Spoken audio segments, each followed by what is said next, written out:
And as we ride around the Lowe's Motor Speedway with the members of the Charlotte Fire Department, Jeff, we showed some footage, including you dodging through the guys at Dover and finishing 4th. Did you memorize those moves? Because you start 20th today. Well, I think there's a lot of luck. Dover's a lot different than it is here at Charlotte. A little bit bigger, wider groove to race on here. So hopefully we won't have to dodge too many things like that. We can just, have a good race car. All right, and young Stuart Kirby, 20 years old, starts just behind him. It could be interesting at the start of this race. But what about the reigning Winston Cup champion, Bobby Labonte? What will it be like for him racing in his backyard? Here's Marty Snyder. Charlotte has been good for Bobby Labonte. The accolades start with his first Winston Cup win in May of '95. And ever since, Team Green and Coach Gibbs have continued to be impressive with 5 top 3s in the last 8 races and another win in the fall race of 2000.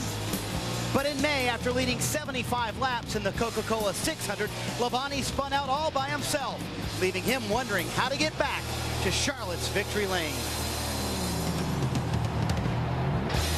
And I know that spin has haunted you since May, but more importantly right now, you've got to recover from a 36th and 29th in the last 2 races, and you dropped to 9th in points. Yeah, that's not what we want to do, but that's part of it, and we're really excited that our Interstate Batteries Pontiac will hopefully run good today, and we'll make up for what we did in May. All right, he will be a factor, but many say his teammate is the man to beat. He's with Matt Yoakum. For the 2nd straight Charlotte race weekend, Tony Stewart had to shuttle back and forth to Indy, not racing this time, instead racing to his sister's wedding. He didn't get a chance to practice his car in the final session. Tony, your corporate teammate Mike McLaughlin did 2nd quick, but how will that affect your chances for victory today? It's just going to take me a couple laps to get used to what we got, and Mikey did a great job, and I appreciate him helping out, and just appreciate everybody at Home Depot and at Joe Gibbs Racing understanding that this is the only sister I got, and I wanted to make her wedding, and she was really surprised. She didn't think I was going to make it, so I was really glad that I did that for her. He may not have a Winston Cup championship, but he is the people's champion. On Thursday, he handed over a check for $240,000 to Victory Lane Junction for his efforts back in May. Bill? Thanks, Matt. Now, what's been the hot topic in the Winston Cup garage this weekend? Tires, tires, tires. Goodyear categorizes their tires by groups based on where the Winston Cup Series races at. For example, the left-right combination here at Charlotte is also used at tracks like Texas, Chicago, California, and last week at Kansas. There are 7 groups of tires, from short tracks to road courses and all the way up to the speedways. Now, for each group, the tire must be able to handle the most abrasive track in that group. It can be a very confusing and frustrating issue, but to sort it out, let's visit Wally's World.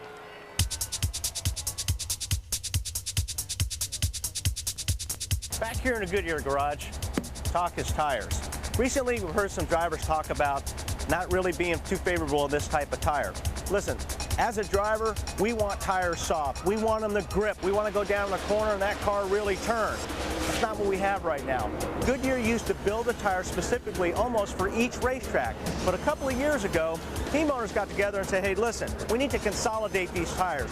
We need to cut our costs, and we don't need to have all these different brands or codes on the tires.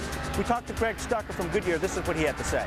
We consciously made a decision to come up with a very conservative recommendation for a particular track grouping, and it was based on the most severe conditions that we would see. And really, because we are designing for that most severe track in a grouping, then we have to be conservative. And that might mean that one of the less severe tracks in that grouping, that particular tire is more conservative or harder for that particular racetrack. And that does, make it a little tougher for the guys to get a hold of the racetrack. It's tougher from a grip standpoint. So we as drivers liked it when Goodyear was building specific tires for specific racetracks, because that made our cars work better. It gave them more grip. But now that Goodyear has broken it down into 3 categories, they basically have 1 tire for all short tracks, all intermediate tracks, and 1 tire for all super speedways. Now the teams have to work a little bit harder on trying to get these cars to work. But the reason they're doing this, they wanted to cut costs, they wanted to consolidate the tires. Also, I think they wanted to build a safer tire. Thanks, Wally. You could not move in the Winston Cup garage area this weekend without somebody wanting to talk about the tire issue. We will address it throughout our race coverage this afternoon. Closing in on the command here at the Lowe's Motor Speedway, 43 cars. But in all the races here, no driver that's won has ever started outside the top 22.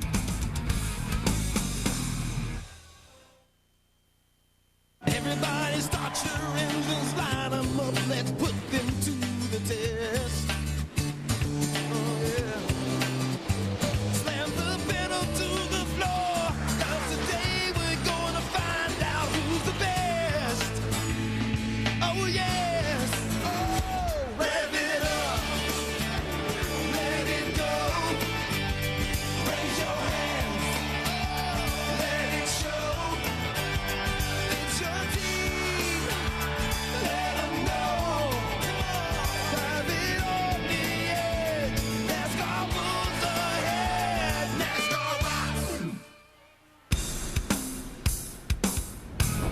NBC Sports presents the NASCAR Winston Cup Series. Today, it's the UAW GM-Quality 500, live from the Lowe's Motor Speedway in Charlotte, North Carolina. It's a sunny, cool, crisp October day. High temperature expected to be around 65 degrees. It's a perfect day for a homecoming game, and that's exactly what we're playing today. The only thing is, all 43 of our teams play on the same field. Later today in Victory Lane, we'll crown a new homecoming king. And now, here are 3 guys voted most likely to spike the punch bowl at tonight's homecoming dance. Wally Dallenbach, Benny Parsons, and Alan Bestwick. Alan. All right, Bill, thank you. We have talked a lot about this being the home stadium for all the drivers in today's race. But, Benny, the real reason these guys like this place a lot is because of the way they can race here. Exactly right, Alan. Last week at Kansas Speedway, we talked about all the cars diving to the bottom of the racetrack on that first lap. And they did, and a couple of them got together. They may head down in turn 1 on the first lap today, but it won't be because of the racetrack. It will be because they just slipped or missed a shift or something. We talked earlier about Jeff Gordon's dodging trouble at Dover when he only qualified midfield. Well, again today, Wally, not only Gordon, but his title rival Rudd are going to start 19th and 20th. Yeah, I think so. You know, Jeff had to do it at Dover. Dale Jarrett had to do it at Pocono and caught him at Pocono. But I think probably what's on Jeff's mind more than anything is this rookie starting right behind him. And I'm sure he's had a talk with him before they climbed into the race cars. But Jeff's got to be careful. All the guys in the championship title hunt right now have got to be careful picking their way through the field. And the rookie you're referring to is 20-year-old Stuart Kirby. 6 ARCA races under his belt. He qualified for the Winston Cup event here, and he starts right behind Jeff Gordon going into turn 1, lap 1. It'll be interesting, and we'll be sure to keep an eye on it for you. Right now, there's breaking news developing, so we're going to go to NBC News in New York and get an update on what's happening. Here's Tom Brokaw with the latest. Tom?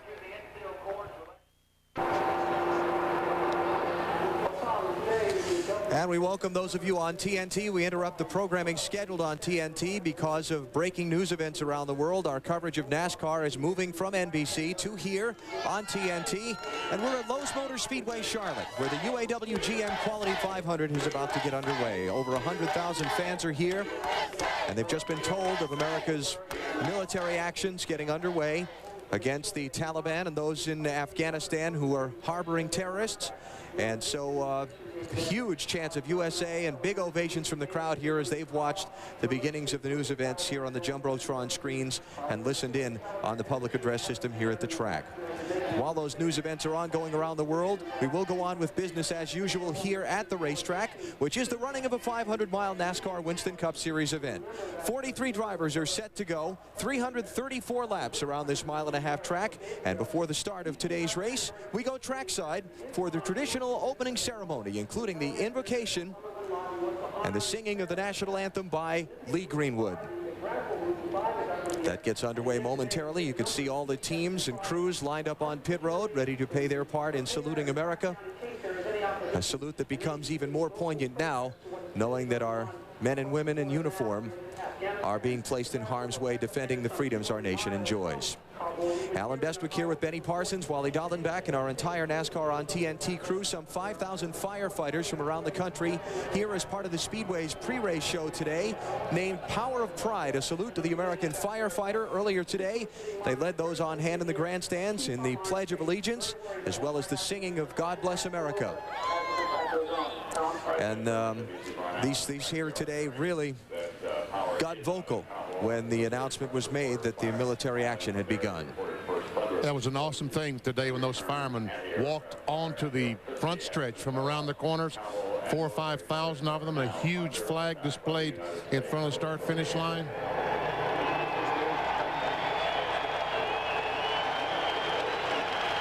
And the ovation going up as more word is passed out among the crowd of some of the events that are happening halfway around the world. So things are moving overseas, and again we move our coverage of the NASCAR race here to TNT, and we will continue to follow this event throughout the afternoon and post as is appropriate on things that are happening elsewhere around the globe involving our men and women in uniform.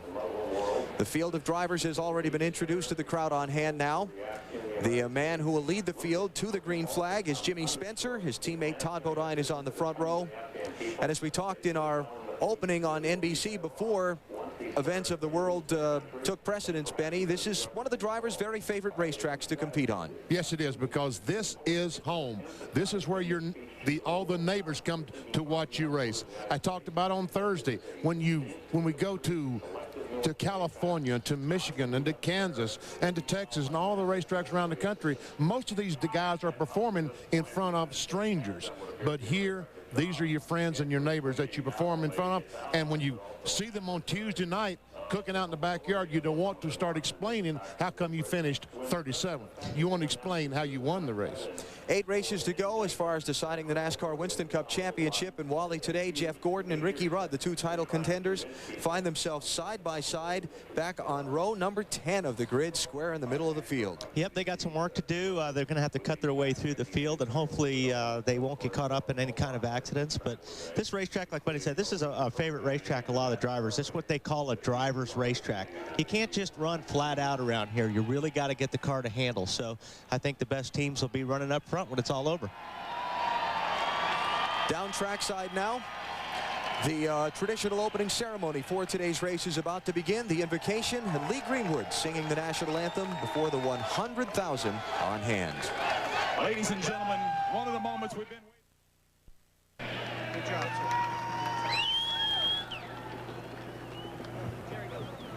As we continue to honor America, please welcome back Lee Greenwood in the singing of our national anthem. Oh, say, can you see by the dawn's early light what so proudly we hailed at the twilight's last gleaming, whose broad stripes and bright stars through the perilous fight for the ramparts we watched were so gallantly streaming, and the rocket's red glare, the bombs bursting in air, gave proof through the night that our flag was still there. Oh, say, does that star-spangled banner yet wave o'er the land of the free and the home of the brave?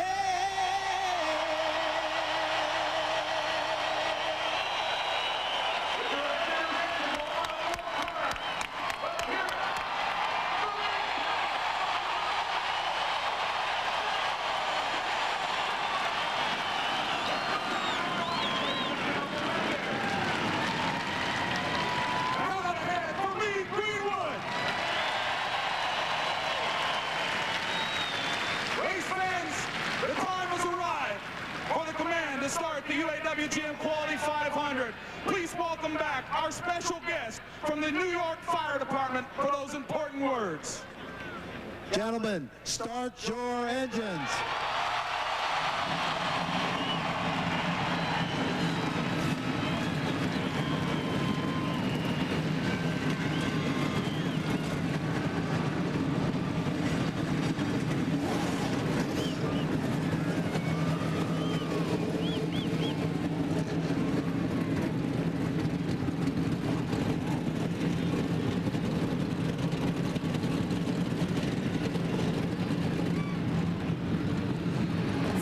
Drivers, 500 miles, and only one winner's trophy. The chase for the checkers begins next on TNT. The UAW GM-Quality 500 is brought to you by UAW GM, assembly line to finish line, teamwork wins. By Coca-Cola. Coca-Cola salutes baseball's Iron Man. Congratulations, Cal. By Napa Auto Parts. Napa, we keep America running. And by Viagra. Ask your doctor if Viagra is right for you. At Lowe's Motor Speedway Charlotte, the field beginning to roll off onto this 1.5-mile track before the start of today's UAW GM-Quality 500. While the cars make their warm-up laps, let's go for a virtual look at this speedway with Benny's Thunder Motion. And Thunder Motion is powered by EA Sports. Man, I'm already loose before I even get started. Let's take you a lap around the quad oval Lowe's Motor Speedway. Come off turn 4, the first kink. Then we go to the start-finish line. There's another kink before the turn 1, and now to turn 1 on the very bottom of the racetrack.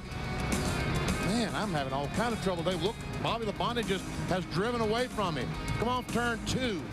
Straight backstretch only. Very, very rough. We'll see the cars move up and down and try to go and turn. Don't want to get in the back of Bobby Labonte. Did you have brakes in that car? Not on the apron of the racetrack.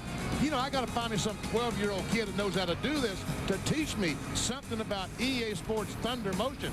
Anyway, folks, that's a lap around the Lowe's Motor Speedway. And an ugly lap it is. At that it was. Penalty box is open for you. First of 3 parade and pace laps they'll make underway now before the green flag and the start of the race. 65! Budweiser, the official beer of NASCAR, is the proud sponsor of the Bud Pole Award, given to the fastest qualifier in each NASCAR Winston Cup race. Jimmy Spencer had the quickest hot rod for the 2nd time this season and the 3rd of his Winston Cup career. Since 1979, Anheuser-Busch has awarded more than $7 million as the title sponsor of NASCAR's Pole Award program. And now the Walmart starting grid for today's race. Spencer and his teammate Todd Bodine will share the front row for Travis Carter Racing. Row number 2, Kenny Wallace still subbing for Steve Park in the Pennzoil car, his best qualifying since last June at Dover, and Ryan Newman. On the inside of row 3, Kevin LePage in his first ride in the 7 car. Tony Stewart on the outside. Did not practice his car yesterday. In row 4, on the inside, Bobby Labonte and Mark Martin. Got Dale Earnhardt Jr., the Dover winner, starting in row 5 along with Jerry Nadeau, who finished 2nd at Dover a couple of weeks ago, 2 junior. 6th row, Johnny Benson, lost an engine last week in contention. And Joe Nemechek, who missed the race here in May because he was injured. On the inside of row 7, Sterling Marlin, 5th at Kansas last week. Kevin Harvick finished 2nd here in his first race at Charlotte. On the inside of row 8, Jimmy Johnson in his first NASCAR Winston Cup race, and Stacy Compton. 9th row, Alabama's Hut Strickland is alongside Georgia's Bill Elliott. Bill making his 50th start here at Charlotte today. And the title contenders, top 2 in points, Ricky Rudd and Jeff Gordon, way back in the middle of the field in row 10. In row 11 on the inside, Michael Waltrip, his best this year, the best finish here is 3rd. And Stuart Kirby, his first NASCAR Winston Cup race, again on the outside. On the inside, Bobby Hamilton Jr. And on the outside, Rusty Wallace. Rusty led 117 laps at Kansas last week before he was penalized for speeding on pit road. Let's try to talk to Rusty Wallace. And Rusty, Benny Parsons, you got me? Benny, I got you. Go ahead. Okay, how's the car and happy hour last night? Last night it was real good and happy hour. The temperature last night and today are about the same. Track's a little bit hotter right now, so should be a little bit looser. I think we adjusted for that, though. Now, Rusty, remember, when you're going down pit road today and those guys start pulling out, don't speed. And I hear you. I can't believe we lost it last week because of that, but hey, that happens. I hope it's just as good this week as it was last week, Rusty. Good luck to you. Rusty Wallace, 24th starting spot, 12th row for him today. And we look at the final starters in the field. Bobby Hamilton getting the last position on time. And now those who took provisionals to get in, including Jeff Burton. 37th starting spot. He won the most recent race here back in May on Memorial Weekend. I think he's got an excellent race car to try and run to the front in today's race. Final starter in the field is Kurt Busch in one of Jack Roush's Fords, the Sharpie car. And there are the 43 who will be in today's race. As we check out the cars that did not qualify, this is big. Richard Childress, a 30 car and 31. Jeff Green and Robbie Gordon, 2 cars from Richard Childress did not qualify. Also, a couple of cars from the Petty Enterprises, Buckshot Jones and Kyle Petty. Let's get some final stories from pit road before the green flag, starting with Bill Weber. Well, Alan, there have been 83 NASCAR Winston Cup races here at the Lowe's Motor Speedway. 49 of those 83 races have been won by a driver starting in the top 5. In the top 5 starting positions today, a grand total of 2 career Winston Cup wins. Both of those by pole sitter Jimmy Spencer. Could we see a fresh face from the front of the field going to victory lane, or a veteran coming from the back? We'll have to see. Matt? Bill, for the 5th straight race, Kenny Wallace fills in for the injured Steve Park. But here at the racetrack today, Joey Meyer will fill in for the one-team spotter, Stevie Reeves, who was injured in a car accident about 5 minutes from the racetrack. He was taken to a local hospital. The injuries are not serious. Everything looks to be okay to Marty Snyder. Matt, a lot of attention focused on a young man named Ryan Newman today. Qualified 4th, finished 2nd at Kansas last week to Jeff Gordon. Here in May, he sat on the pole and led every lap he ran but one. Problem is, he only finished 12 laps and crashed on lap 12, finished 43rd. He says, I have matured now. The team is much more mature. To Allen. Set for the start here in Charlotte.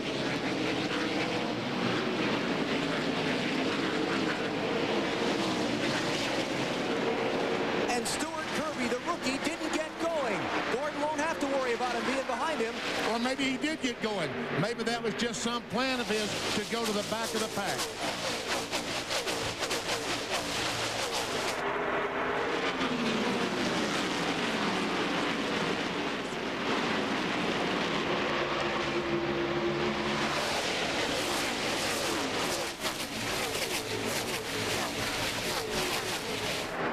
Spencer leads. Todd Bodine 2nd. Kenny Wallace 3rd. Ryan Newman 4th. That's Kevin LePage and Tony Stewart racing for 5th. Todd Bodine goes under the teammate of Jimmy Spencer and takes the lead.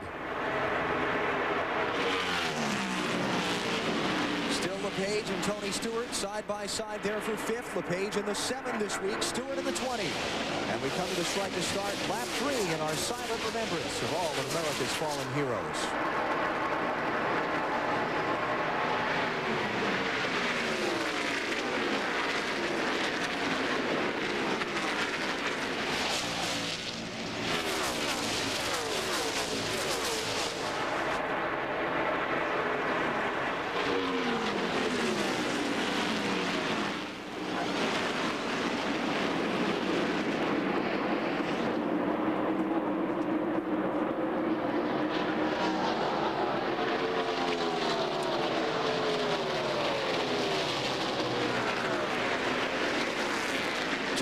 Right now running in 23rd spot. We talked before about the man who would start behind him, Stuart Kirby. Would that be a concern for Gordon going into turn 1? Billy went right to the back of the pack. What happened there? He just missed a shift, Alan. I talked to Bob Shack, his car owner. He said it's the 3rd straight race he has missed a shift at the start. He missed it, just fell to the back. They said it's okay, just fall in line, and now go get him. And Kirby already picked off a couple of cars. He's gotten by Ricky Craven and Terry Labonte. Todd Bodine is your leader.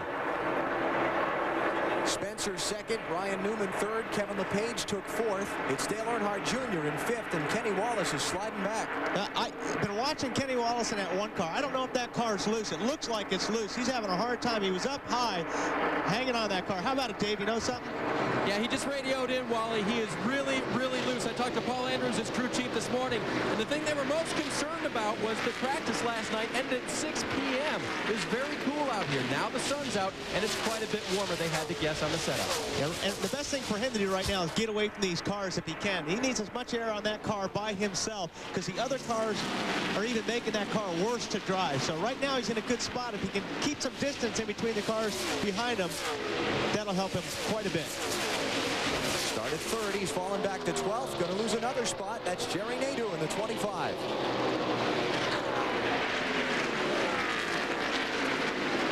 Willie Wisely has moved up the racetrack on the outside where he will not have cars right on his rear bumper, or not have to. We see the 10 car of Benson trying to pull in behind the 1. Ricky Rudd goes by. Joe Nemechek, the 33 car. On board Johnny Benson. When you start seeing Xerox, you know it's getting to be wintertime, don't you? You start trying to sell antifreeze.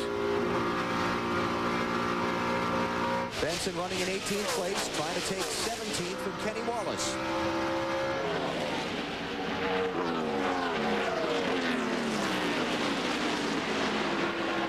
And you see that white and yellow car behind these two, that is Stacy Compton.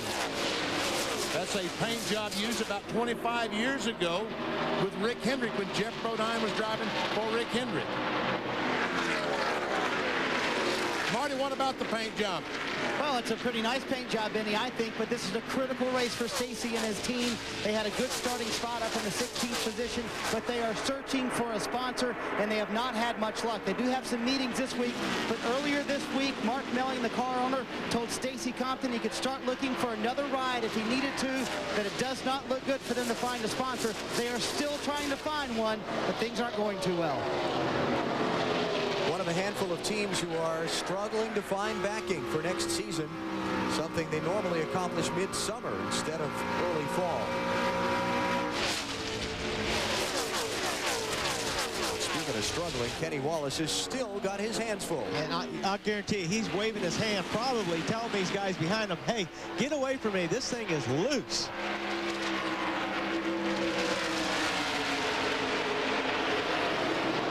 Look at this. Jeff Gordon is the middle of all these cars as John Engrady, the 43, goes by the one of Kenny Wallace. Finally, Jeff Gordon's going to be able to get alongside. And those guys up in the high lane now, that they're blocked by Kenny. They've got nowhere to go. Stacy's got to wait till all these cars in a low line get by so he can dive down and try to make the pass. He's just waiting for that sponsor to say those two words. Clear. Clear low. And look at Jeff Gordon go to the very, very top of the racetrack, talking to Robbie Lewis, the crew chief this morning of Jeff Gordon's car. He said that his car was good, but Jeff looked like he had some problems very, very high down in 3 and 4. Gordon started 20th. He's running 19th. He fell back a few positions in the opening laps, but now he's gradually picking his way. And our aerial views here at Charlotte, courtesy of the United States Army, an Army of one.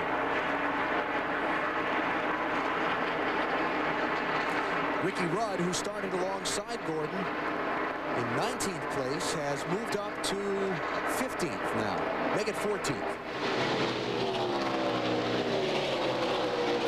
So we're just underway here in Charlotte. It is Todd Bodine leading 12 laps in. You're watching NASCAR on TNT. Early in the UAW GM-Quality 500. It is the Travis Carter Racing teammates, Jimmy Spencer and Todd Bodine, who are leading. Spencer retaking the lead from Todd Bodine just seconds ago. Ryan Newman is third. Kevin LePage fourth. Dale Earnhardt Jr. is fifth. The rest of the top 10, Bobby Labonte, Tony Stewart, Kevin Harvick, Sterling Marlin, and Mark Martin. Kenny Wallace continues to fall back, struggling badly. He's already back to the 33rd position. And we talk about the 8-car, Dale Earnhardt Jr., a teammate of the one of Kenny Wallace, who's currently in 5th spot. And Marty Snyder, what were you telling me about Jr. driving this one car last night? Well, Junior's team really had big problems in happy hour, Benny. They had an engine problem, a few other things go wrong, so he only got 9 laps in the 8-car. So what they wanted to do at the beginning of happy hour was try to go more towards what the setup was in the number 1 Pennzoil car. So Junior hopped in Steve Park's car, which Kenny Wallace is filling in for, and tried it out to see if he liked the setup, and he hated it. He said, I don't like that setup at all. So what Junior's team was kind of took a stab in the dark. They went back to a setup they had from testing, so maybe that explains why Kenny Wallace is going so far back in the field. Other drivers tried his setup and didn't like it. Each driver's car, no two drivers are going to run the same exact thing. No, they're not. Every guy's got something different than they like. Some guys like the cars a lot stiffer than other guys. Some guys like the cars to roll more than other guys. So it's really a personal preference on how you like the car set up. There's Dale Earnhardt Jr. running in 5th position now, right behind Kevin LePage. And Jr. is just under 3 seconds behind the leader, Jimmy Spencer. Let's go on board with Dale Earnhardt Jr. and see what it's like driving around the Lowe's Motor Speedway. And we can see down the backstretch.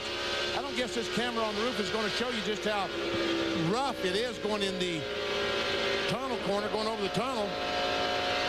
As we check the telemetry, we can see that he'll probably turn about 9,000 RPM. Oh, Elliott Sadler's crashing. Michael Waltrip barely misses him. That's over in turn 2. And the caution's out. Sadler already had a close call off of turn 4 a minute ago when he was involved in that big traffic jam around Kenny Wallace. Got away with that one when he had to jump on the brakes hard. This one, he's not so fortunate. I see some damage to the nose of his car, like he goes down in the corner and ran in the back of someone, and to try to avoid spinning those cars out, that car out, spun himself out. Elliott started back in 38th place.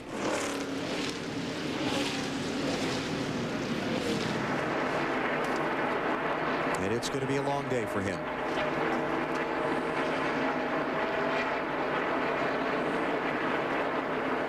Safety workers there talking with Elliott. Looked like he started to drive it back to the pits, and it just wouldn't go. What happened?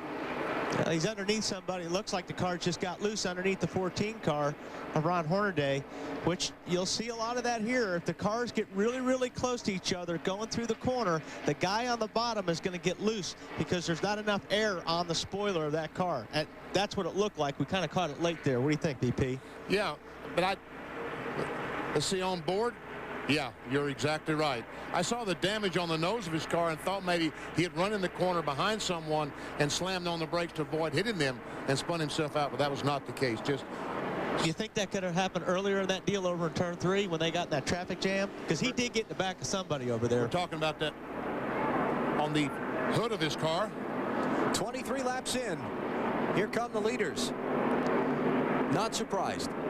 Unlike at Kansas last weekend when they were going to run forever on a set of tires, they'll change them as often as they can today. You bet. Bill?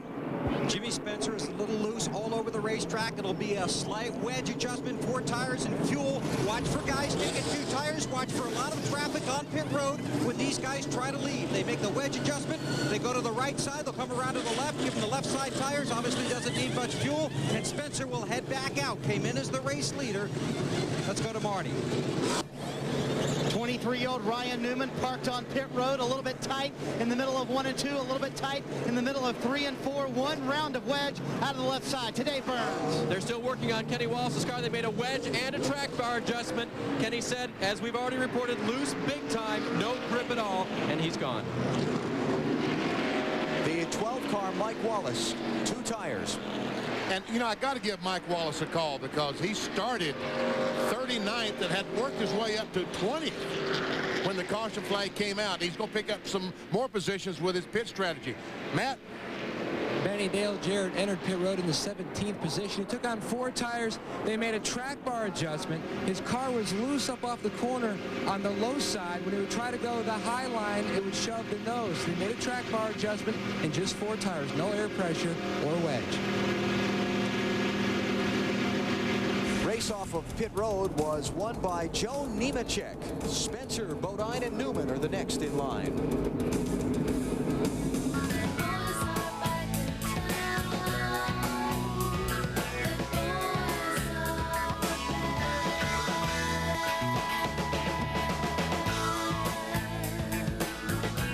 Motor Speedway Charlotte and NASCAR on TNT today, where the first round of pit stops has just occurred. A couple of guys took 2 tires and gained a lot of track position. Joe Nemechek primarily 13th before the pit stop. Now he's leading, but how long can he stay out there? Yesterday in the Busch Series race, 2 tires were not the way to go. Mike Wallace also 2 tires on his stop.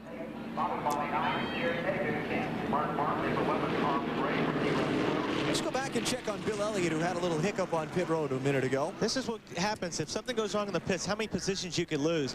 He got blocked in front of him. Stuart Kirby was in, and the 9 car was blocked. So you'll watch these guys. They'll try to back him up because he can't make the turn. So they're pushing him back.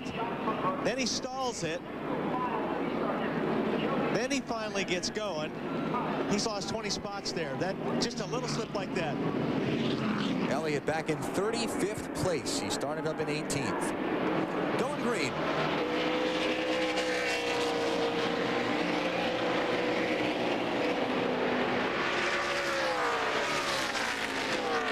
Mike Wallace, that 12 car in a little racy today, isn't he? Trying to take 6th place.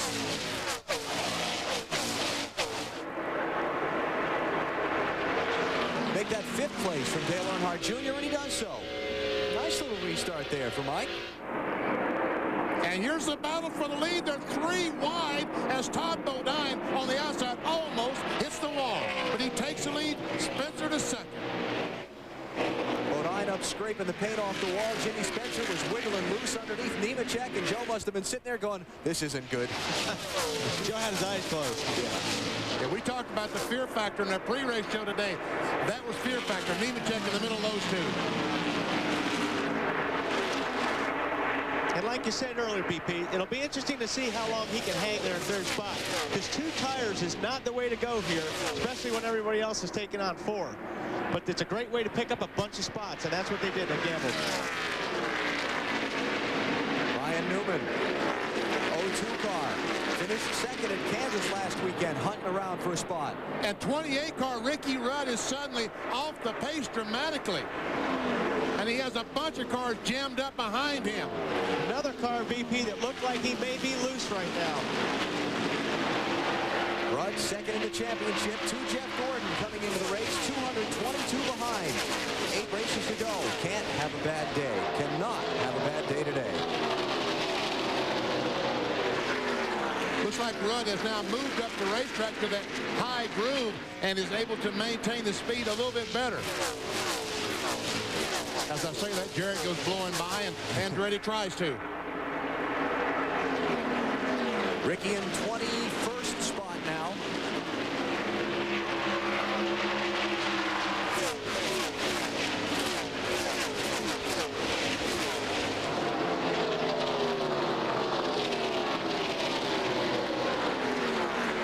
Got Andretti in the 43 in front of him. The 55 is Bobby Hamilton, and the 99 is Jeff Burton. Trying to pick his way up from 37th starting spot.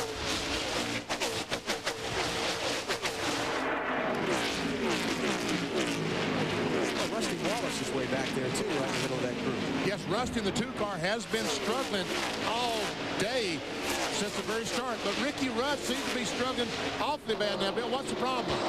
Well, Benny, we talked about the pre-race show. We'll probably end up talking about it all day today. It was a conversation since we got here earlier this week. They are not very happy with how this set of tires is meshing with the race car.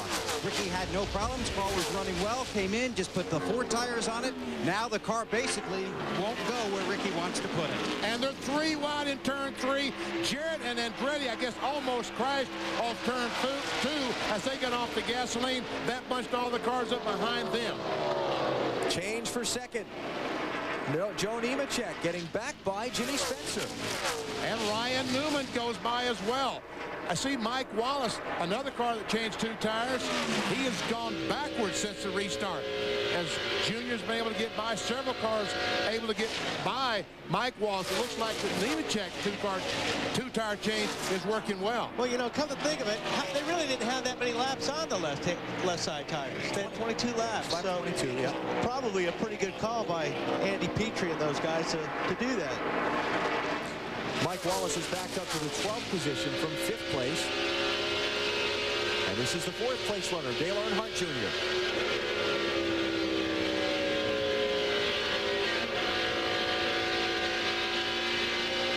That bump down there right between 3 and 4 is a handful, especially when the tires start wearing on these race cars. Let's get more on Joe Nemechek's team's call to just get right side tires on their stop. Marty?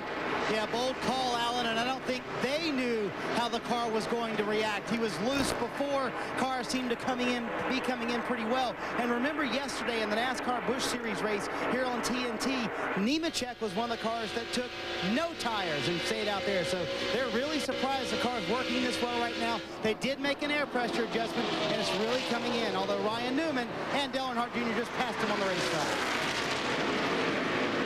That was a moment. Yeah, there you go. Yeah, that was a moment. That's exactly what Wally was talking about a moment ago, going in there and beside of someone losing some air on the spoiler. And also another big factor, when these cars, as large as they are, when they go in the corner and make the car go left, they lean against the wall of air. And when the car's on the outside of you, you don't have that wall of air to lean against, along with the other car taking some air off the spoiler, and they become very, very loose. Sterling Marlin in the 40, Tony Stewart in the 20, both going to tag team to get by Nemechek. At 33 with a big wobble down there getting into turn one. We keep talking about loose. We'll talk about loose and tight all day. Let's go inside our virtual garage and show you what we're talking about by loose.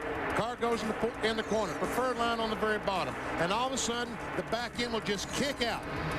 When we say loose, that's what we're referring to. That's exaggerated, but that is loose. Oversteer, another commonly used term to describe that in some circles. There's Jerry Nadeau in the 25 running in 6th. He's gotten by Nemechek. And the slide continues. 48 car Lowe's machine there. That's Jimmy Johnson, his Winston Cup debut for Hendrick Motorsports. Jeff Gordon, the part owner of that car with Mr. Hendrick. Dave? And Alan, I spoke with Ken Howes, who is the competition director at Hendrick Motorsports, and tabbed as the crew chief for this effort today. By the way, he hasn't done that job since 1995 when he worked on it with Ken Schrader. But the changes they made to Jimmy, he was just a little bit tight, and they made a track bar adjustment to help him a little bit, but the car's running great.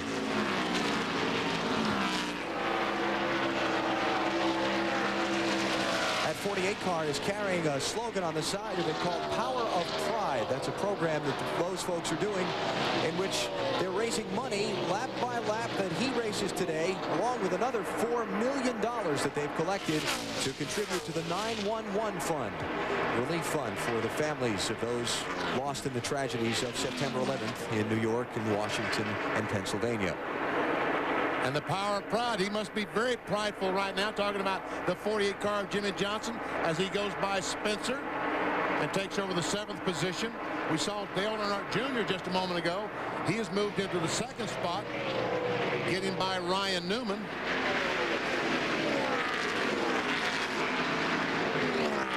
Jeff Gordon trying to creep his way forward right at the back of his group of cars. He's running in 12th spot now. He's just passed Mike Wallace. There's the championship leader. I think Jeff likes that high groove today, Wally. Seems like it's working for him, BP. These guys will start moving around. They'll start looking for a line. Normally, you only get away with that down in turns 3 and 4. Everybody will pretty much stay on the bottom if they can in turn 1 and 2. See the interval from Jeff Gordon up to Todd Bodine, the race leader. And you can see that distance is 6 seconds, and looks like Todd Bodine. No, now Jeff Gordon goes down the straightaway. Must be some good power in that Hendrick engine, because down the straightaway he was able to lessen the advantage that Todd Bodine has on his car. He's making some good time in that outside lane too. Well, when you're up on the high side, you don't really bind the motor down. You don't. When you're down on the bottom at 3 and 4, it kind of wants to kill the engine a little bit. If you can get the car to work up high, it's freer, and it actually will be a little bit faster. You should get a little bit more motor out of it if you run in the high groove. Todd Bodine out in front as we watch Gordon try and slip underneath Bobby Labonte for 9th spot. Change for 3rd, Sterling Marlin by Ryan Newman. Several people in the garage area this morning told me Marlin was by far the best Dodge in final practice yesterday. They look to be pretty sporty. Todd Bodine has been out in front for most of the UAW GM-Quality 500. Jimmy Spencer and Joe Nemechek, the other two who've led. Caution for the 2nd time in the UAW GM-Quality 500. Stuart Kirby, Ricky Craven, and Jason Leffler are the 3 drivers involved. And it wasn't his fault, folks. I know you're jumping on this 20-year-old kid, Stuart Kirby. He was just a victim of circumstances. None of the leaders have come to pit road. Let's go show you what happened to bring out the yellow. Looks like Jason Leffler in the 01 car. If you look on the right of the screen, he just gets into the left rear quarter panel, Dave Blaney, in that 93 car, and actually tried to turn it off Blaney. He didn't want to keep going and spin out Blaney, so he kind of turned the car down. Unfortunately, the car 32 and Stuart Kirby got involved in it. So Brett Bodine on the apron of the racetrack. Watch Bill Elliott in the 9 car. How does he get through this? The red car, top of the screen. I'm not sure. I guess he slammed on the brakes. Brakes, left. Wow, yeah, that was close. The 4 car did a good job. Bobby Hamilton Jr. just squeezed by as well. And I'm surprised the 77 car missed a wreck. Usually if a wreck's in front of him, somehow, some way, the car finds the wreck. Right here, the 01 car just gets into 93. Dave does a good job. The 01, Jason just turned that thing down. Unfortunately, like I said, Stuart Kirby and Ricky Craven had nowhere to go. Well, this will be a fun ride. Let's go on board with Bill Elliott through this. All right, here we go, in the corner. Uh-oh, I see his trouble. Break. Oh, man, am I good or You did a good job. How'd you miss that, BP? Ron Hornaday is right behind the crash. Good job. Hey, that wasn't no good. Back. If you want to see a good job, watch Elliott. And not only did he hit the front, we see the right side tires. Stuart Kirby bounced off the wall just before he got to the crash. Wrong place, wrong time. Marty?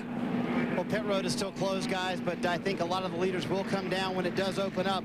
Dale Earnhardt Jr. sits in second, but he's got a lot of problems inside the car. He has a bad vibration that continues to get worse. He said he feels like the right rear spindle is not on correctly or something in that manner, because he says the vibration is coming from the right rear, and that's what the hub hooks to, is the spindle. He also has a loss of power all of a sudden in the engine. They tried changing ignition boxes, and he went to ignition box 2. Now he's back on 1, and he said that's not helping, and he's lost a lot of torque. So he sits in second with a chassis that is very good, but a lot of other problems for Dale Earnhardt Jr.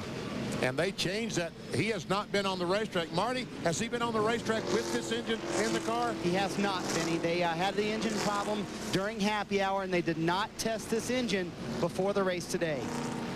Yesterday was one of the days where final practice was after the NASCAR Busch Series race. The track and don't get off the corner hard and really put pressure on the right rear, then I don't have the vibration that bad. That makes sense. Junior talking to Tony Uri, and Tony Uri Jr. For pit road will be open this time, 3800. Do you want to come in, Tony? That's Ty Norris, the spotter.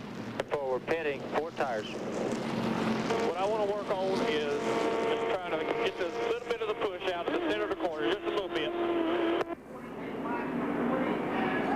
That almost sounds like something might be loose back there. If it under load, it doesn't vibrate. Lap 49. Everyone's in. Dave? Tony Stewart is going to come in. They talked about making 2 adjustments, a pound in the left rear and a track bar adjustment, but Tony didn't want it to be bad going into the corner. Then they reconsidered. They will make the track bar adjustment. He's a little bit loose. Bill Weber? Todd Bodine is on pit road. It's 1 pound of air pressure out of both rear tires just to try and hook them up a little bit better on the racetrack. Marty? You heard Junior say he wanted to help the push out a little bit, so what they did is they went up a half round on the track bar. That should loosen him up off the corners a little bit, and he's off pit road with 4 tires. To Matt Yoakum. Mike Wallace started 39, took on 2 tires in his first stop for track position, climbed to 5th, then faded to 13th. His car still loose, so they went down 2 rounds on the track bar, took on 4 tires on this stop. Mike says the car is still very good, even though a tick loose off the corner. 2 drivers did not pit. Kenny Wallace and Bill Elliott have stayed on the racetrack. They have assumed the top 2 positions in the UAW GM-Quality 500. Working the second caution of the UAW GM-Quality 500 at Charlotte after Jason Leffler and Ricky Craven and Stuart Kirby got tangled up in turns 3 and 4. Had an incident on pit road, too, under those stops a minute ago. Let's take a look. Watch the 28 come out here. Go, go, go, go. You're clear, you're clear. But he wasn't quite clear. He bounces off the side of Rusty Wallace. Now, what happens here is more than likely when they got on the track, their steering wheel may have been cocked. And if it was cocked, that means they had to reset the toe. And that's what looked like. Rusty came in that lap, and it looks like they were checking the toe, BP. That's what it looked like. They were going to adjust the toe in on the 2 as well. And also, it damaged the fenders on these cars. You can see Rusty Wallace. Pit stop is complete. They're going around the left side. Pit stop is complete. He drives around Michael Waltrip and goes on the racetrack. And Ricky Rudd is going to drive out into the side of him. Right there. See the 28? Not much contact. Rusty moves over, but the damage had already been done. He had a car that was outside, so he couldn't move over at the time. And there we see the car. Dave Burns. Alan, he's in for the second time under this. He's yelling. Now Rusty is yelling, tow it out. What they do is what they call stringing the car. They run a piece of string from the front tire to the rear tire and make sure that the tires are straight. They turned 3 rounds on the tie rod the first time, but Rusty was still complaining about the way the car was handling, so they brought it back in again, made a further adjustment, trying to get the car straight. Bill? Dave, Ricky Rudd has been on pit road 2 additional times here to try and correct body damage he has not only to the right front of the car, but also to the left. They came back in, they worked on the fender braces as well as the body, then they brought him in to tape down the hood. So Ricky Rudd involved in that on pit road collision with Rusty Wallace. Let's go further down pit road. Boy, Bill, things are just getting worse for Dale Earnhardt Jr. They think they only had 3 lug nuts tight on the left rear or one of the rear wheels. The suspicion was the left rear, and they are now checking the hubs just to make sure that everything is tight there and trying to diagnose this vibration problem. They did tighten the lug nuts. Actually, they were on the right rear. I apologize, but they did tighten those lug nuts that were loose, and they were checking where the vibration might be coming from on the hub, and don't think they found what the problem could be for Dale Earnhardt Jr., but he lost a lot of spots coming back down pit road. And another stop for Rusty Wallace. See the steering wheel? You know, the spokes are straight across, and that's what the driver is looking for. He wants that spoke straight across. If it's like that, he knows that the toe-in is off, that something is bent, and they need to correct it. If you're not familiar with the term toe-in, more commonly referred to on your passenger car as front-end alignment. That's part of the front-end alignment. Yes, caster, camber, and toe-in. Oh, he better hurry. He doesn't lose. Speed, Rusty. He better speed now. This time. Speed, Rusty. Come on, gas it. You don't have to worry about it. Gas it. Oh, he went down. You just go to the end of the longest line. No, he got stopped. He's got to hit the stop sign. Oh, he's hot. There's a line on the outside wall on the front stretch. When the pace car gets to that line, that sign goes from go to stop, and you have to wait till the field comes by and rejoin the end of the line. Right, but if he could have beat it out, even if he sped, all his penalty would have been go to the tail end of the longest line instead of losing a lap, which now this is, you know, this is something that he's got to make up. And he's still going to be at the end of the longest line. Yeah, you're right. You're right. So a lost lap there for Rusty Wallace. Let's mention that Kenny Wallace did come down pit road and gave up the lead. And Bill Elliott followed him. And I misspoke a little bit. Bill Elliott came down pit road when the caution first came out while the pit lane was still closed. So he was going to have to restart at the end of the line anyway. So that he came in and made a second pit stop. But he's still on the lead lap, back in 35th place. Well, this has been an eventful few moments, hasn't it? And I don't think we've brought up the championship ramifications yet for Ricky Rudd in that little collision with Jeff Gordon on the pit lane. And that little collision is big, folks, because the aerodynamics are so important. The line that Alan was talking about, that is the line. As the pace car gets to that line, down the front straightaway, when he gets there, the paddle man flips that sign that says stop. So the pace car comes along, and when he gets to that line, well, he there, he'd already gone past the light, got in my way, and I couldn't see the line. But that sign gets turned over, and then you're a lap down. You are caught in the pits. And that's so you don't have people come charging off a pit lane right up into the middle of traffic. See that damage on the 28? That, you know, aerodynamics so important here. That's downforce. All the downforce you need to get these tires to dig into the racetrack to give you grip. When you bend something or misshape the nose of these cars, it's so hard to get them back and get them 100%. So it'll be interesting to see the 28 still going to run as good as he did before that incident. Let's go to Matt Yoakum. The good news, Jason Leffler is okay. The bad news, your car looks pretty hurt. What happened? Just racing 93 there and drove into his left rear. He was coming down. I was pushing up and tried to get off of him, spun out, backed in the fence. And shame we took, you know, we were running pretty good there and took out a couple other cars. So it's a short day for us. Get it fixed? No, the singular wireless Dodge is hurt pretty bad. You know, the front snout's all bent up into the steering box. So I guess we'll just call it a day. His 7th DNF in 2001, Alan. All right, Matt, thanks. Leffler is off the track. Stuart Kirby's behind the wall. Ricky Craven is in the garage. And Elliott Sadler, who was in the crash that brought out the first caution in lap 23, also in the garage. Better than 100,000 on hand here today. As we go back under green, Tony Stewart is now the leader.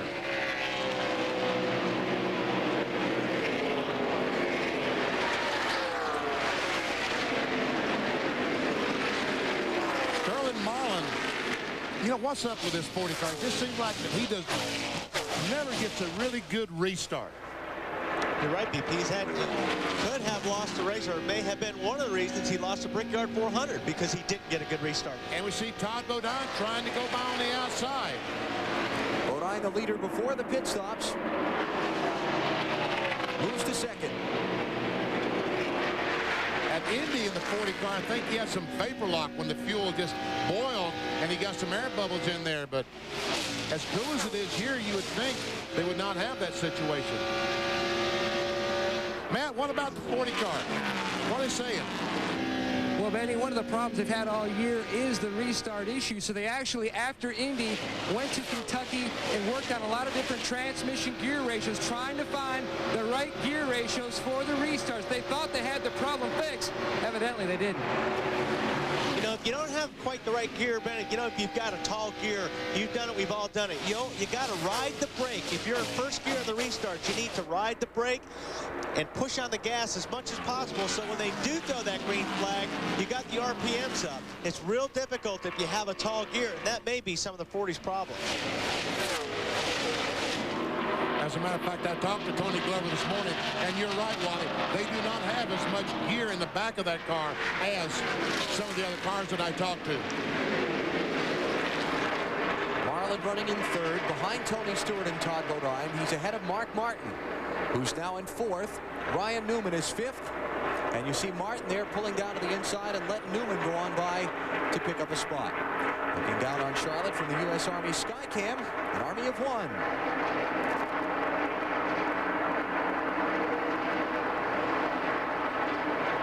Ryan Newman, second place at Kansas City last Sunday in a backup car. Very impressive young man. Boy, he has been so impressive. He has run this year the ARCA Series. He has run the NASCAR Busch Series and NASCAR Winston Cup. And it doesn't matter whichever division he goes to. He runs up front, either one of them. Even though we've seen Ryan Newman in a lot of different races this season, he has not run enough yet on the Winston Cup side to lose his eligibility for Rookie of the Year next year. So technically, this is not even his rookie season. Yet he feels he's already learned enough this year, some would say, to possibly win. There's some things at the beginning of the year that you don't realize you're not doing right until you've done that made that mistake, and be it spinning out when you're in the lead, or misjudging a lap car, or doing simple things as far as coming down pit road too fast, or things like that. I've learned a lot, and I'll continue to learn a lot, but I've learned so much that I think now as a team we're definitely a lot stronger. And he said the key word right there, as a team. That whole team is a lot better than they were when they were here back in May. And Ryan referring to a couple of specific things that happened to him. He qualified on the pole for the 600 here in May at Charlotte, the Coca-Cola 600, and was leading when he spun out and crashed at lap number 11. And then he was racing for the win in the NASCAR Busch Series event at Chicago in the closing laps when he came up on a lap car and misjudged it, ran over him, and ended his chance to win. Marty? Well, Alan, part of that maturing process for Ryan Newman that you speak of was learning how to be good on the long runs. Such a big key here in the NASCAR Winston Cup Series, and of course the NASCAR Busch Series as well. And they went about doing that at a test at Dover. They know the kid's fast, and he's got fast cars and fast equipment, but they wanted to teach him how to pace himself, how to be good over a long run. And at that test at Dover, they spent 2 solid days, almost 1,000 miles, working on nothing but long runs, trying to pace yourself over a long run, make your car good at the end of the run, and they've really done that here lately.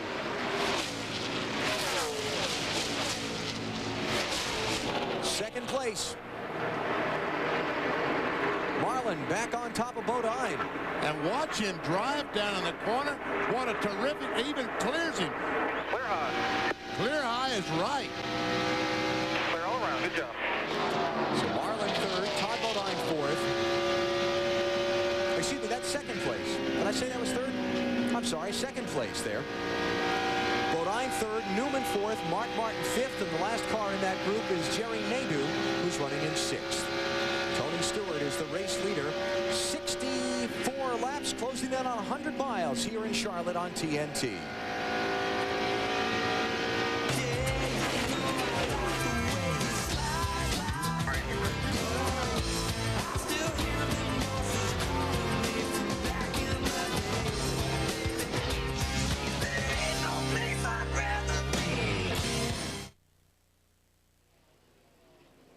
TNT's coverage of the UAW GM-Quality 500 is brought to you by UAW GM. Assembly line to finish line, teamwork wins.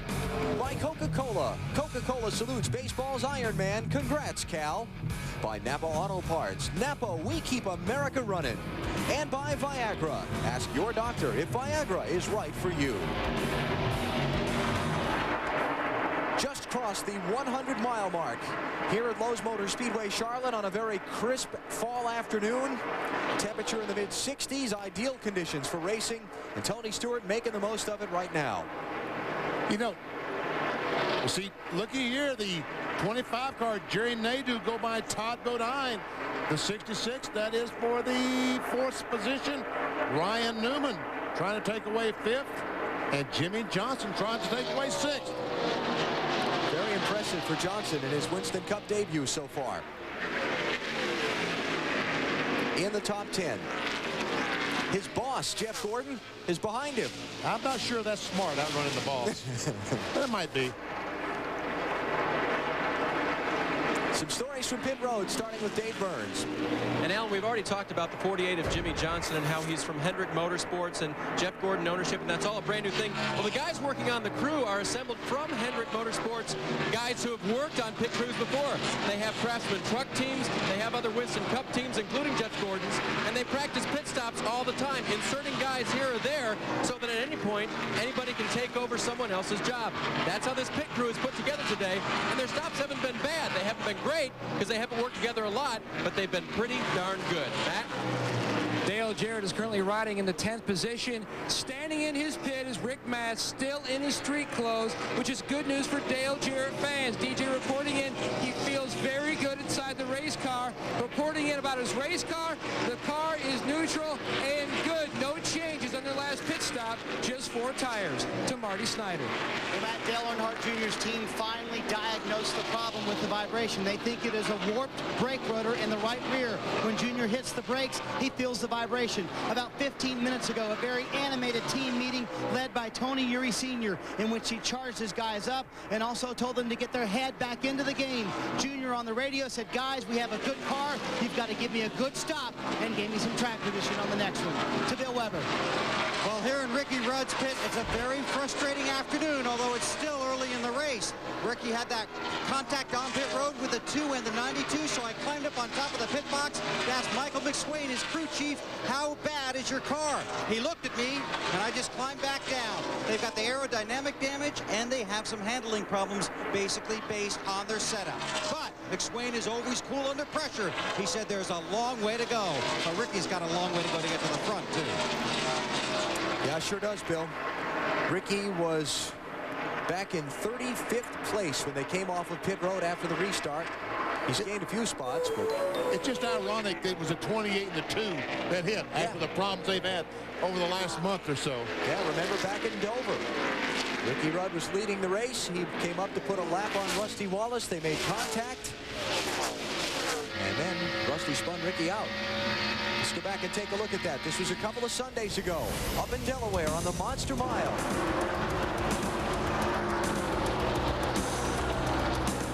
Ricky Rudd, the race leader at the time. Rusty Wallace was a lap down. And really made no bones about the fact that he did spin Ricky Rudd out because he was mad at him. This was the post-race confrontation in the garage. Rusty's a little angry.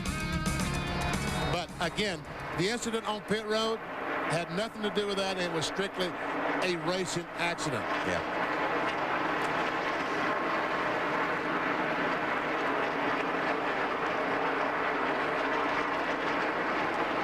So let's take a break here. It is Tony Stewart who is leading the UAW GM-Quality 500 at Charlotte on TNT.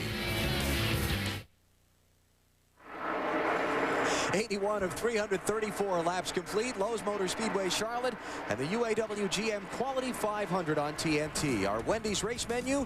The race for the championship moves to the short track in Martinsville, Virginia next Sunday. Gonna be a lot of fun. You want to see some fenders get mashed up? Be with us at noon Eastern time on NBC. We don't worry about aerodynamics when we go to Martinsville. We will 2 weeks from now. Talladega, the world's fastest speedway, coming up in a couple of weeks. Hope you'll be with us. Tony Stewart, your race leader, about to come by Joe Nemechek, who's just come off the pit lane after a green flag stop. And he's all the way back in 39th place. Marty, what happened? Well, Alan, they came down pit road because they had something stuck on the grill of the race car. Now, normally a piece of paper or something gets stuck on the grill, it'll come off because of the wind. But what was stuck on the grill was a windshield tear-off from someone else's car. Problem is, the back side of the windshield tear-off is sticky. It has glue on it, so it's stuck literally to the front of Nemechek's car. The temperature shot above the red on the gauge. They think it was above 260 degrees. Their concern now is that the engine may have been harmed. Perhaps they've lost a head gasket on the number 33 car.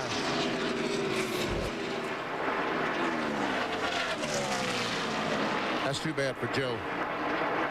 There's Carl Long, the 85 car. Made the race here. That's a Dodge that he's driving. Todd Bodine really falling back through the field. And by the way, Nemechek now 2 laps down in 39th spot. Todd slipping back to 13th place. Bill, what's going on? Can't keep the rear end on the racetrack, Alan. It just continues to slide around, very loose, very frustrating. Todd Bodine, one of these guys that really needs a strong finish, but right now just a very loose race car here at Lowe's Motor Speedway. All right, thanks, Bill. Again, Todd back in 13th. And being closed on, actually 14th now. Bobby Hamilton's gone by him. He's being closed on by Dave Blaney.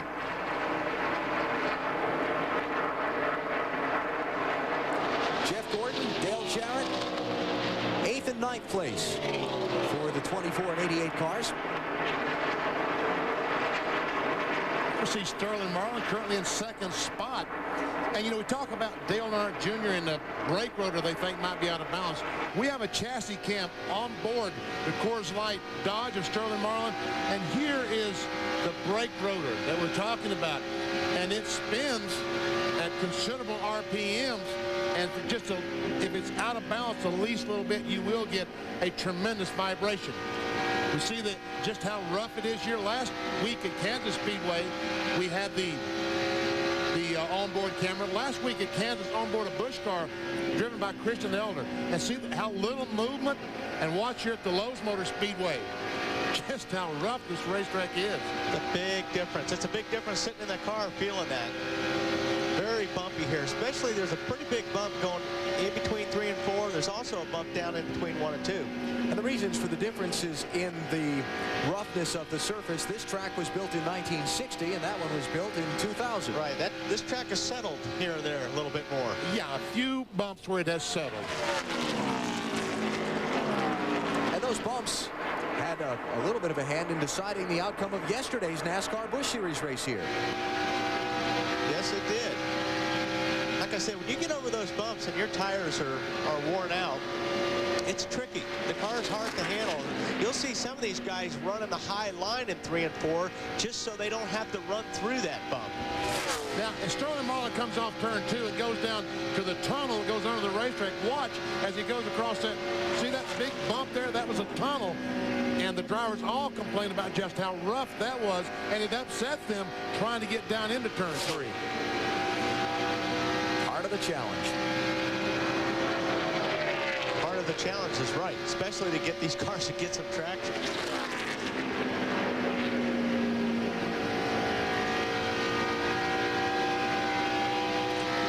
See what is that?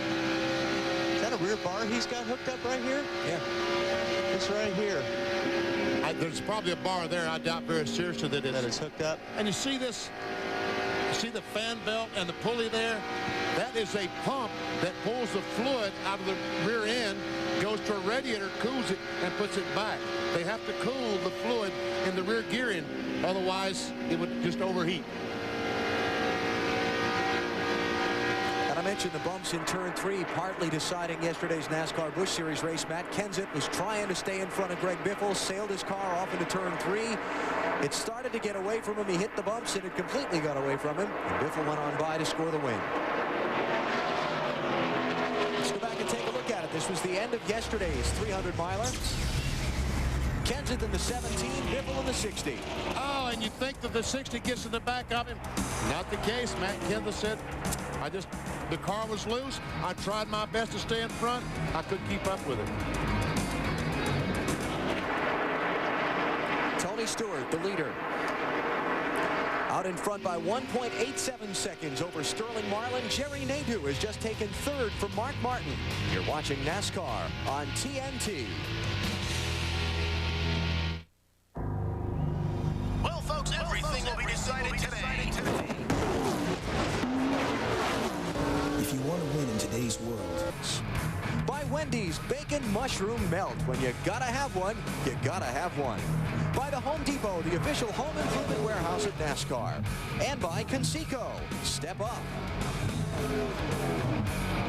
Closing in on the 150-mile mark here in Charlotte. Got a race for the lead. Sterling Marlin has stepped it up. You talk about stepping up.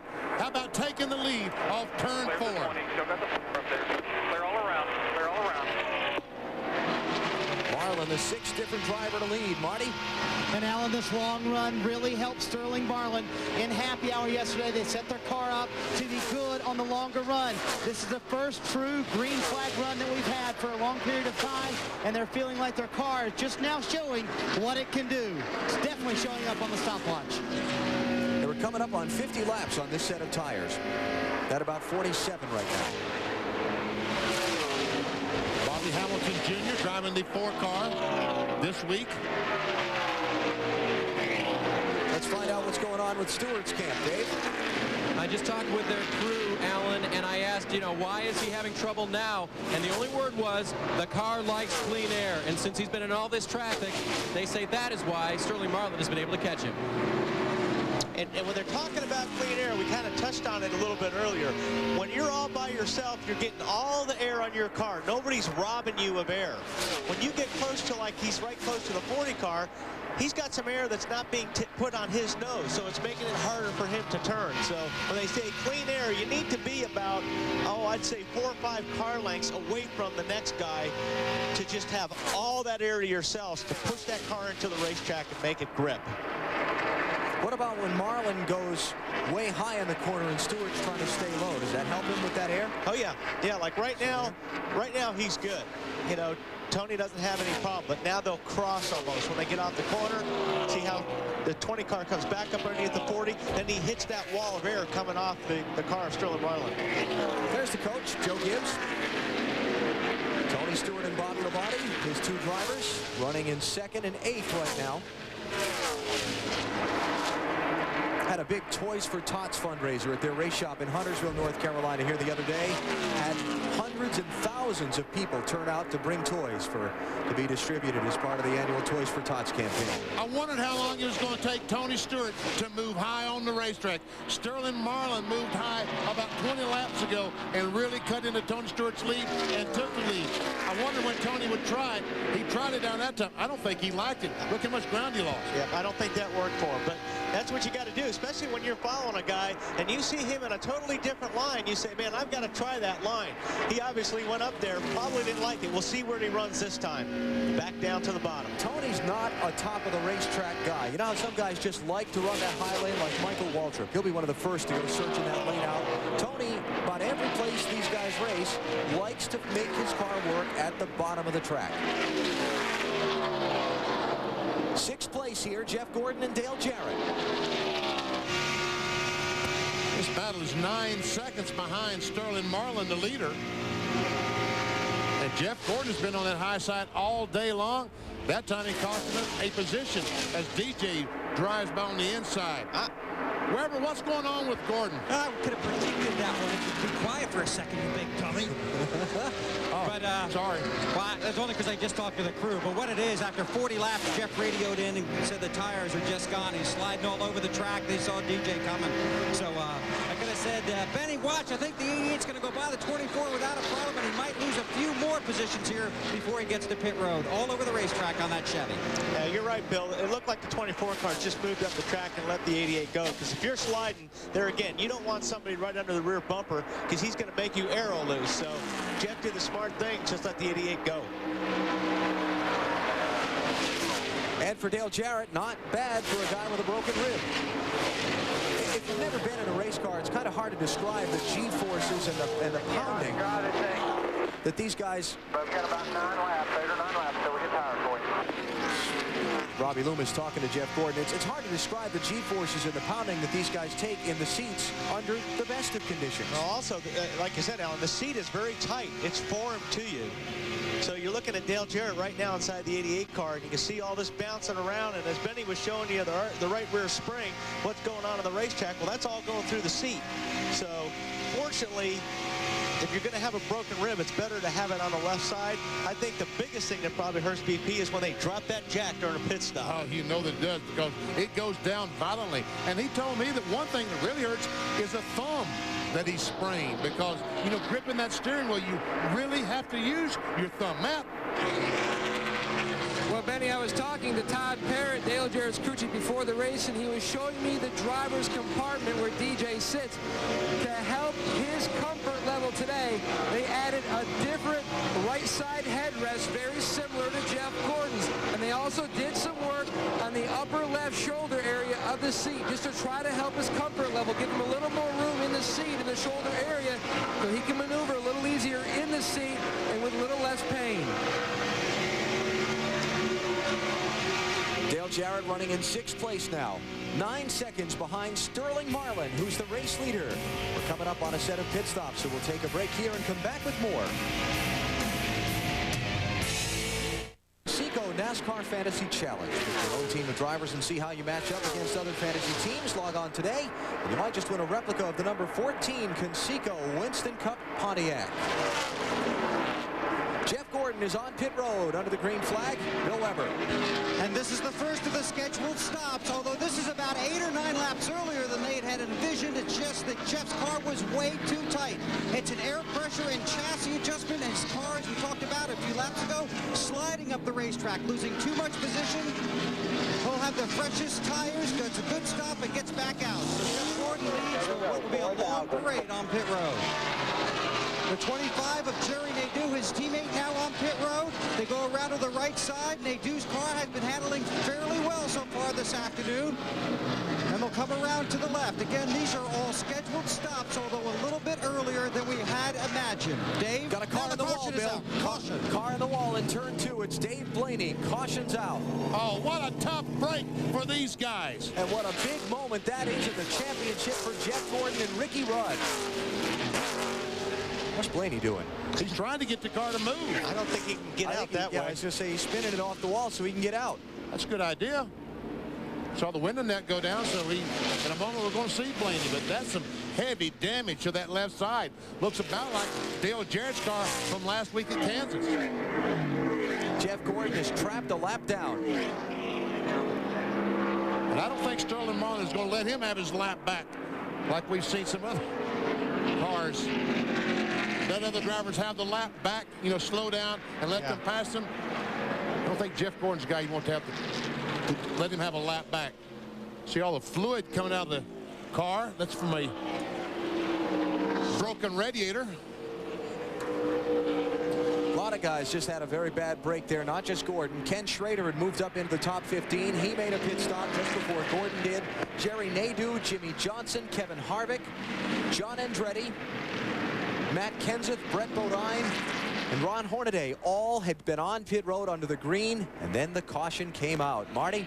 And Alan, it could be a bad break for Sterling Marlin, the leader. He thinks he is out of fuel or very close to it. The car sputtered one time. They told him to go down on the flat, move the car around if you need to, but keep the car as flat as possible to make sure the fuel is all being picked up.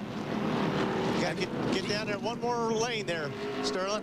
And he can't pass the pace car to get to pit road. He has to follow the pace car. There is a speed limit on pit road. 4,000 second gear, 4,000. He's going to be okay. He can coast from there. Matt Yoakum. The speed limit today, Benny, is 45 miles per hour. DJ brings the UPS 88 car to a stop. Mike Trower going to work on the right front. Darren Jarley, the UPS truck driver, hands him the tire. A 4-tire stop. His car is just a tick tight. They adjust with left side tires. Dave. Tony Stewart is loose from the center up. 2 rounds down on the track bar, a pound out of each tire to help him get more overall grip. He gives up second place to come on to pit road. Bill Weber. Mark Martin's crew fired up. It's a chassis adjustment, just a tick.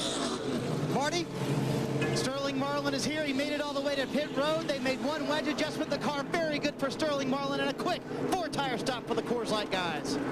And Sterling wins the race off pit road just barely. And Mark Martin's crew, great stuff. They get him off, it looks like, in 3rd spot of the cars that made their pit stops. Excellent work by Dale Jarrett's team. Going to get him out 4th. Oh, this is going to be interesting when we throw the green flag, because those cars that just pitted, Jimmy Johnson, Jeff Gordon, they're all going to be in front of the leaders, trying to stay on the lead lap. That's right. They'll be on the tail end of the lead lap. This track position is so important here in racing. Anymore, this Winston Cup field is so competitive. Every spot you can gain or hold on pit road can be critical. And Sterling Marlin's team pumped up over their performance.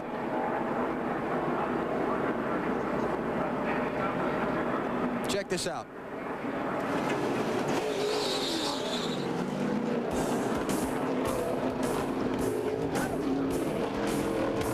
Good job, guys. Marlin holds the lead here in Charlotte. We're back after this.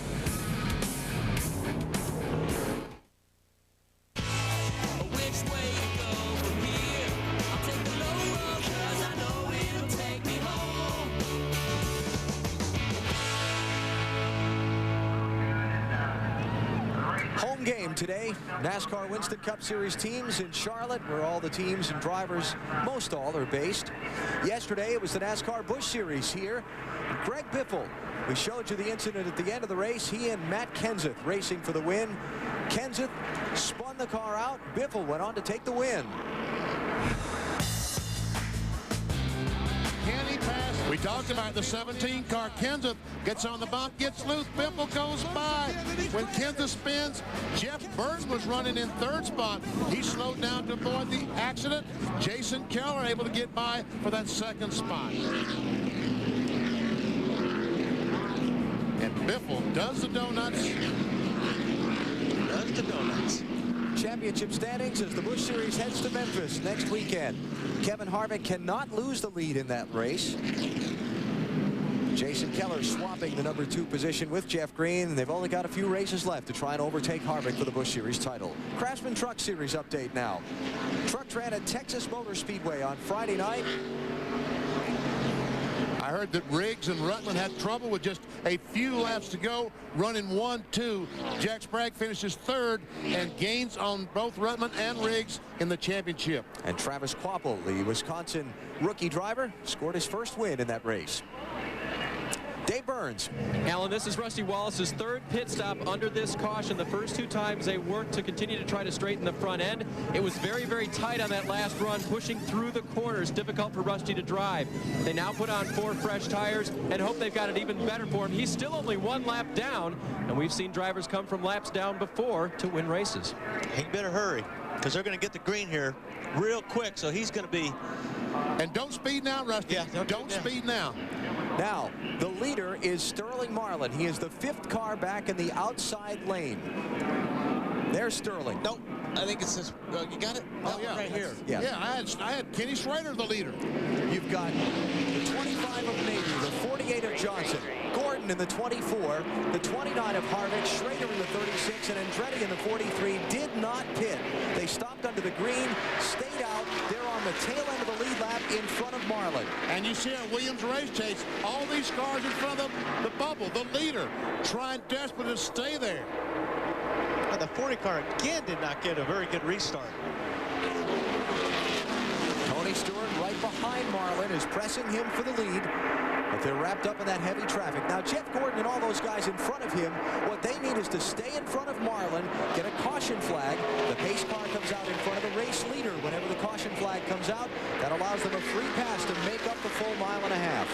And you see the Sterling Marlin 190 miles per hour when he goes down into turn 1.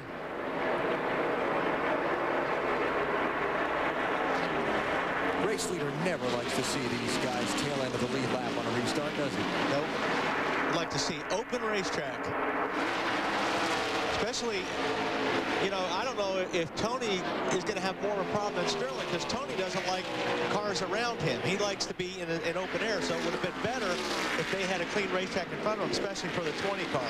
Caution came out a minute ago when Dave Blaney crashed in turn 2. Matt is with him.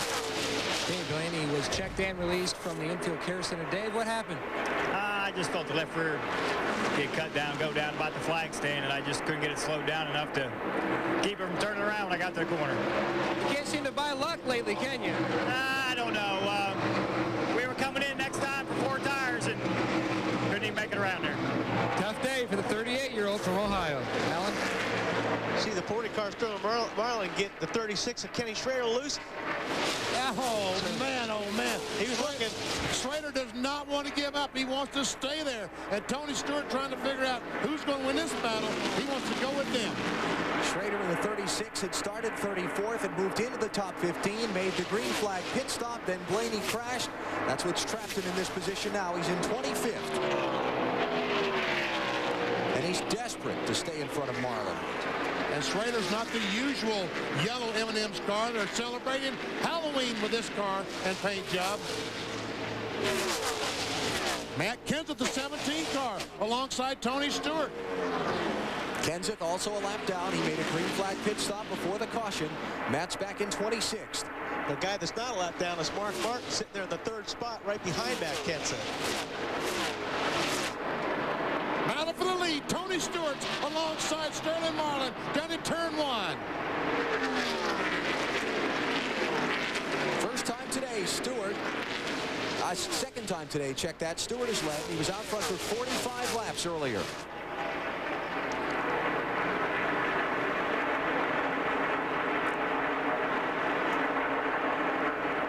Aerial views at Charlotte, courtesy of the United States Army. An Army of one. There are 212 ways to be a soldier. Find out more at GoArmy.com. Stewart putting a little gap there on Marlin. Well, Sterling's running on the outside of the 17 there for a while. He finally cleared that car. Now he looks like he's starting to gain back. And I'm sure the 17 will let Mark go fairly clean as well. Because they're Roush Racing teammates, and there goes Mark by Matt Kenseth. Dave? Just quick update on the 17 car of Matt Kenseth. He pitted under green, Alan, but they only took on 2 tires. You might have said, well, why didn't he stay out then when the caution came out, when everyone else pitted and make all that time back up? But they only took on 2 tires. So crew chief Robbie Reiser told him, we got to come back in for 2 left side tires to get you as good as everyone else. Caution is out. Now yelling down for debris. Debris on the front stretch. There's a hunk of metal or something off the 55 car sitting. See it right in the middle of the track, just past the starter stand. Yep.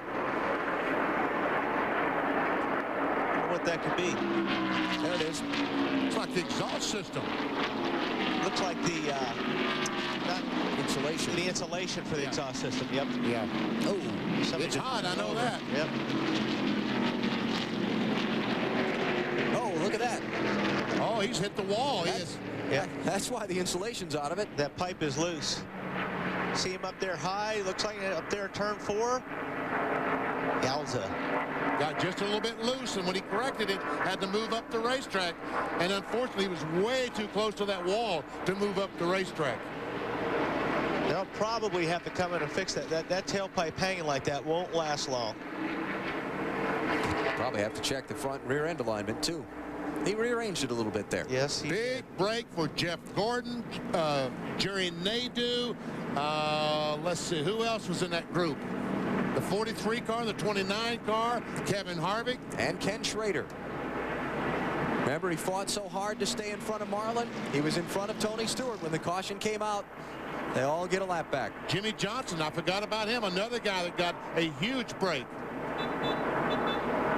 How about Gordon? Does he have the luck or what? And these guys are not going to pit, and Jeff Gordon and all those other cars will pit and get 4 fresh tires. You're absolutely right. Now's the time to do it. They've got nothing to lose. They're already in the back. Exactly. So they might as well pit. And here they come.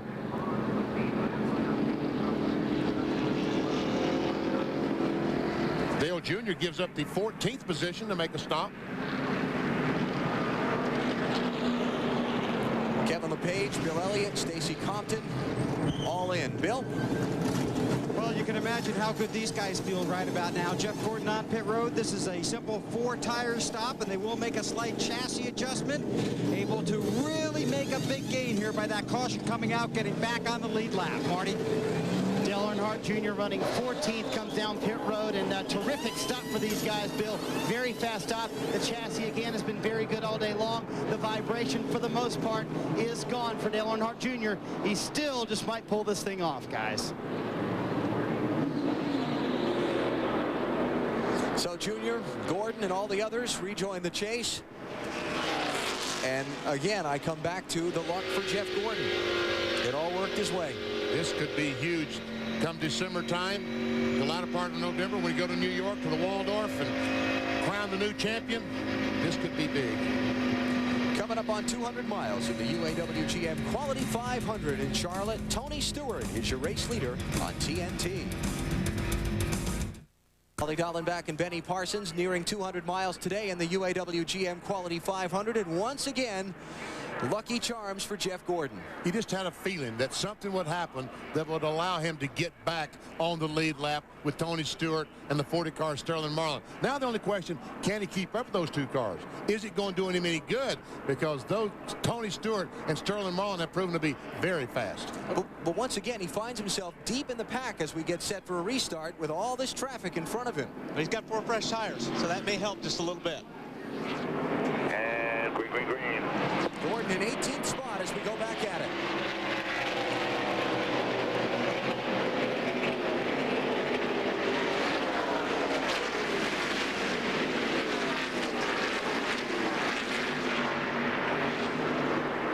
The 40 car is just not getting a restart. And there's Jeff Gordon on our Williams race chase, way in the back of the pack. Wow, that is some traffic to go through. That's almost as bad as Monday morning around here on I-85. Still say he's lucky? Well, He's on the lead lap. That's lucky.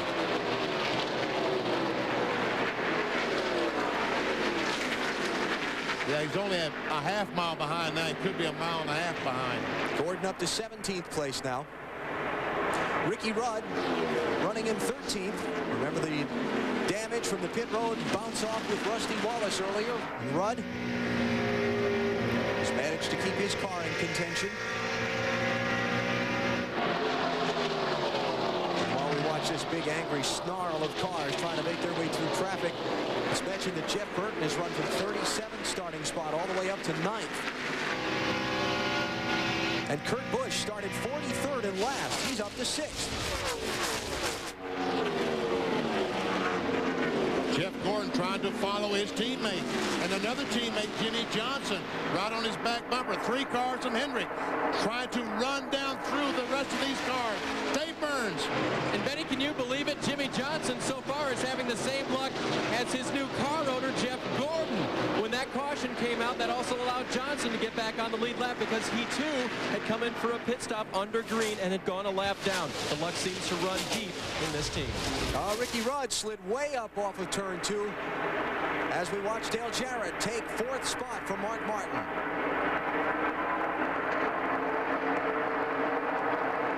And there's Mike Wallace, the 12th car, in 6th position. A great run today for Mike. That team and Jeremy Mayfield splitting up after last weekend's Kansas City race, and Mike Wallace, who had already been told he was going to be out of the 7 car at the end of the season, getting the call by Roger Penske to jump into this car for the rest of this year. And for Mike, he knows it's a chance for the rest of this year to try and prove his talent in a top ride. Well, this is a chance. I've talked to this whole organization and it says, look, you know, let's make the best of what it is right now.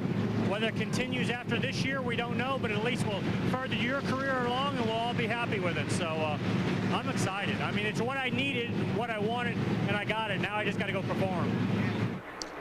Like I was going to say, there's a chance every driver waits for is that phone call, especially from a guy like Roger Penske. You know you're with a great race team. You've got really good equipment, and Mike's doing a great job. That car looks like it's working really through the middle. Really does. How about it, Matt? What do you got for us? Well, the only concern of late, guys, for the 12 car Mike Wallace was on the previous restart. He tried passing the 97 car on the outside and brushed the wall. His spotter looked at it. No harm, no foul. This 12 car is running very well in the 6th position. Mike started back in 39th spot. They took 2 tires to get some track position on the first pit stop, and they've been able to hold most of it. Tony Stewart, the orange car, is your race leader. And Sterling Marlin, the silver Coors Light car, has once again caught Tony Stewart. He didn't take as many laps this time to catch him. Maybe the 17 car is partly responsible for that. I think you're right. Remember that we heard the report from Stewart's pit earlier that his car, he didn't like to be in traffic. His car didn't handle this well with somebody in front of him. Kenseth running in 25th place. He's on the tail end of the lead lap. He's basically a mile and a half down to Stewart. He now needs the quick caution like Jeff Gordon got earlier before Stewart passes him.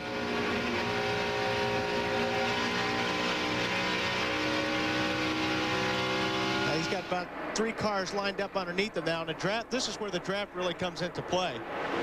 That's Jimmy Spencer, the 3rd place car, right with the top 2.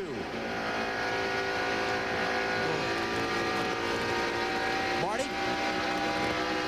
Well, Alan, Sterling Marlin has a couple of problems on the restarts, but that's about it as he stalks Tony Stewart for the lead, trying to get it as they go down into turn 1. One of the problems inside the car for Sterling Marlin, when we can see it in just a moment as they go side by side into turn 1, is that Sterling is running a new head restraint system, just like Jeff Gordon's and just like Jeff Burton's. It is very big, but it is considered very safe as well. The problem is Sterling is having a difficult time seeing to his right. So when he goes in a corner side by side like he just did with Tony Stewart a lap or so ago, he has problems seeing that car up and to the right. But a lot of these guys, if you look at Jeff Burton's car, Carl Long is in trouble off turn 4. Nice job by Stacy Compton to avoid. Yellow flag is out. As I was saying, a lot of these guys have big holes cut in that headrest, so you can see, so you have some peripheral vision. Let's see if Matt Kenseth can catch Sterling Marlin to get his lap back. Doesn't look like Sterling's going to let him.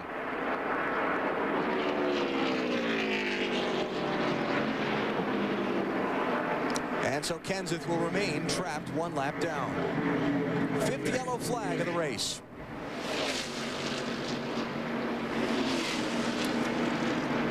Just past 200 miles now. One thing about the caution flags today, they've been at regular intervals. Very convenient for pit stops, huh? Top right of the screen. He just got up there and that loose stuff looks like. I tell you what, he fought that thing every inch of the way, didn't he? Yep, and he kept it off the wall too, which is a good thing. Norman Degree told me he just finished this car, and Carl Long almost had Norman Degree working on this car tomorrow morning, trying to fix it. Roxborough, North Carolina driver just trying to claw his way into the Winston Cup ranks. Looks like he turned that car to the right to avoid whoever that was in front of him. Almost looked like a de-wedged the car. You could see the car really get upset there on that shot. And then once it starts to get loose, hang on, especially when you get in that slippery stuff. And when it does, it unloads the springs. It's kind of like a pogo stick effect. Which is what you mean by de-wedged. De-wedging, yeah. Pit stops, Matt. And the 88 of Dale Jarrett says his car was still a little tight even after the adjustments on the last stop. They are going to adjust with air pressure again. He was just taking it easy today. And Tony Stewart is in, 4 tires changed. He is very, very loose right now. They make a chassis adjustment for that. Tony says, I just can't get back in the gas when I'm in the corner. Bill. Jimmy Spencer has brought the Mummy back to the front of the field from deep in the pack, still trying to tighten it up just a little bit. 4 tires and fuel. Marty. Tony Glover asked Sterling Marlin what he wanted. He said, we're fine the way we are. Another great stop for these guys. 4 tires and no changes for Sterling Marlin. Think the 7 car might have taken 2 tires. We'll follow that up. If not, it was a great stop for that team. He came down pit road 12th, and he's going to come out 2nd. gotten 4. Let's check the race off pit road. It was a good race. Stewart goes by, clearly in front. And then Sterling Marlin barely does beat Kevin LePage. Jimmy Spencer, Dale Jr., Mark Martin. Here comes DJ. And there, ooh, that's close. Jeff Burton and Mike Wallace there. So Tony Stewart's team continuing to do great work on pit road. Once again, they've gotten him out with the lead. NASCAR continues on TNT and NBC. Bud Pole qualifying from Martinsville on Friday at 3 Eastern Time on CNN Sports Illustrated. Plus Saturday, final practice from Martinsville at 1 Eastern Time on TNT. Following that, we go to Memphis for the NASCAR Busch Series race. 2:30 Eastern Time. 1 week from today, the Old Dominion 500 presented by Stacker 2, short track beating and banging at noon Eastern Time on NBC. That's just in the booth. Yeah, well.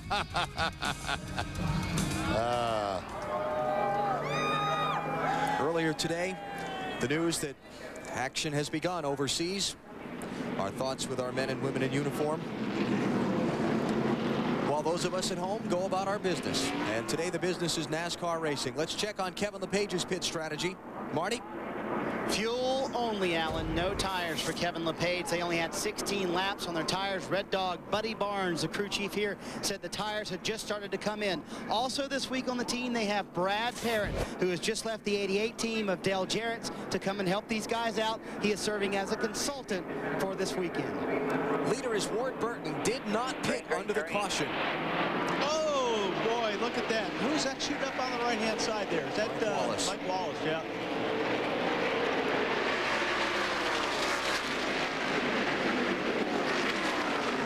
Which is legal. You can pass on the right. And Rusty Wallace up there in that 2 car with a chance to get his lap back. He's 1 lap down.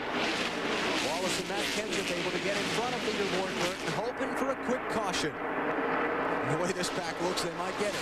That 77 car, Robert Presley, got big time loose down there in 3 and 4. For the lead, Tony Stewart. Creeping in on the back of Ward Burton.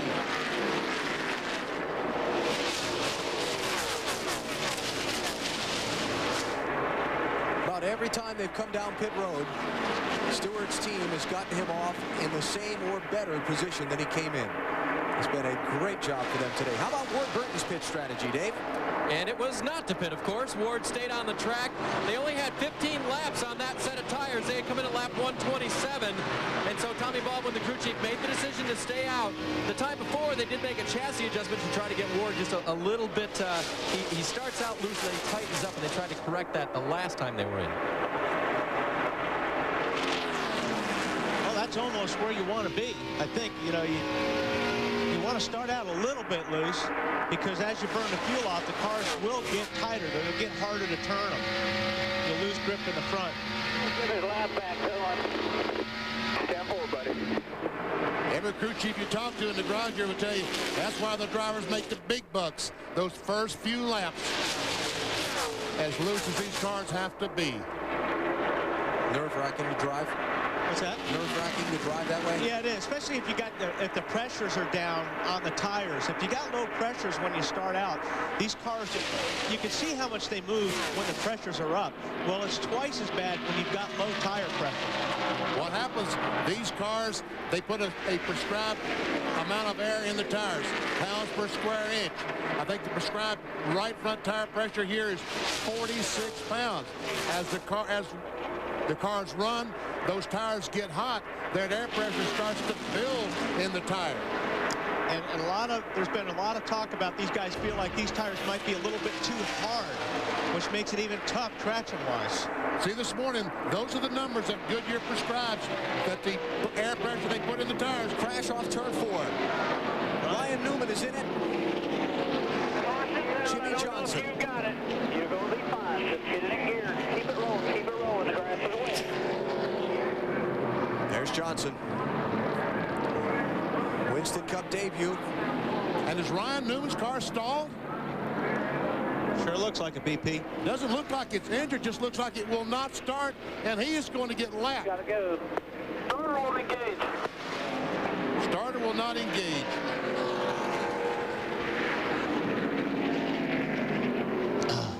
And Rusty, when you hit the start button. Oh, there he goes. Rusty Wallace gets a lap back. There you go, nice and easy. Matt Kenseth down here, you'll be all right. gets a lap back. Watch. There you go. Did Kenseth get a lap back? Kenseth and Rusty. All right, what happened?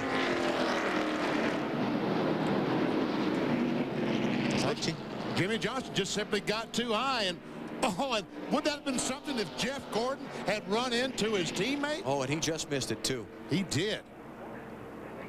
I was watching you guys, didn't see who hit the back of the 02 car. He just turned down to avoid the wreck. Right here, he just cranks her down, gets it sideways. Oh, look at Gordon again.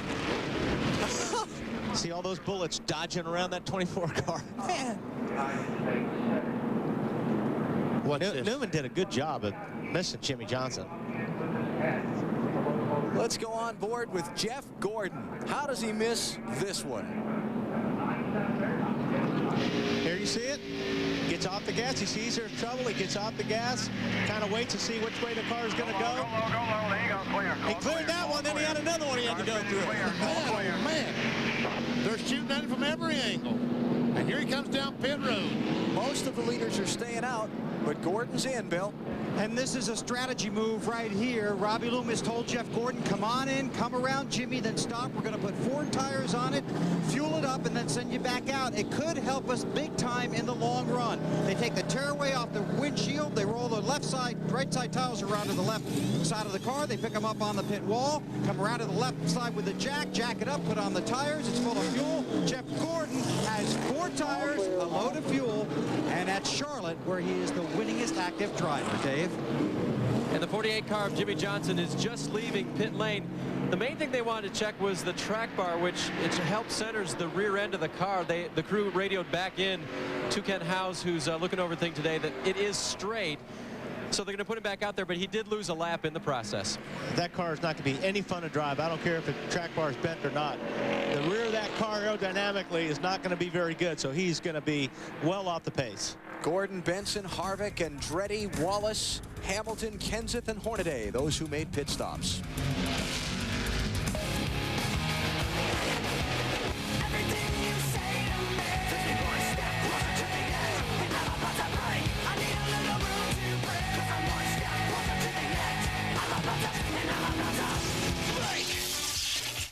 Charlotte, home of the UAW GM-Quality 500 for the NASCAR Winston Cup Series. We are coming up on the 250-mile mark now. As we look down on this 1.5 mile track from the U.S. Army Skycam, courtesy of the United States Army and Army of One. About a half a lap away from the restart. Let's get some pit road reports, Bill. Well, let's keep an eye on Mark Martin here. First of all, Wally, one thing to keep in mind is that his water temperature is only 190 degrees. He'd like it hotter than that, so they're going to have to put some tape on the grill when he pits. Plus, he's tight, so maybe that tape will help in more ways than one, huh? You're right, Bill. The best thing a driver can have if you have a tight car is have cold water temperature, because when you put that tape on, that's going to give you more downforce on the nose. That's going to help it turn better. Metal floating around in that transmission right now, so that's probably going to get worse.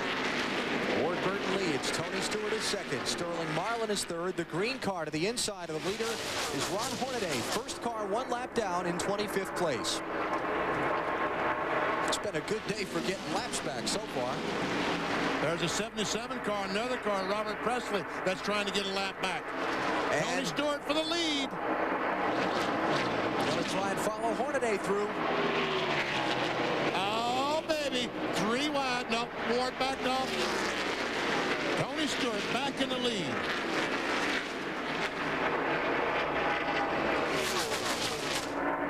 Terry Labonte in the 5 is in 34th place. He's 2 laps down, trying to get one of them back. Kevin LePage in the 7 is the second place car. He's underneath Ward Burton.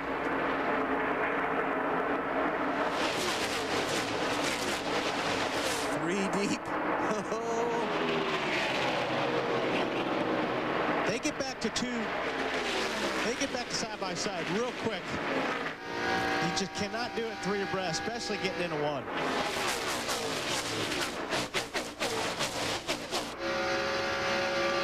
Sterling Marlin.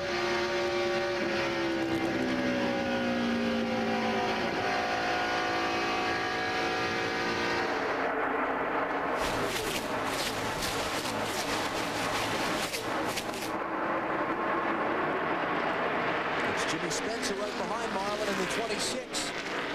They're racing for 3rd and 4th.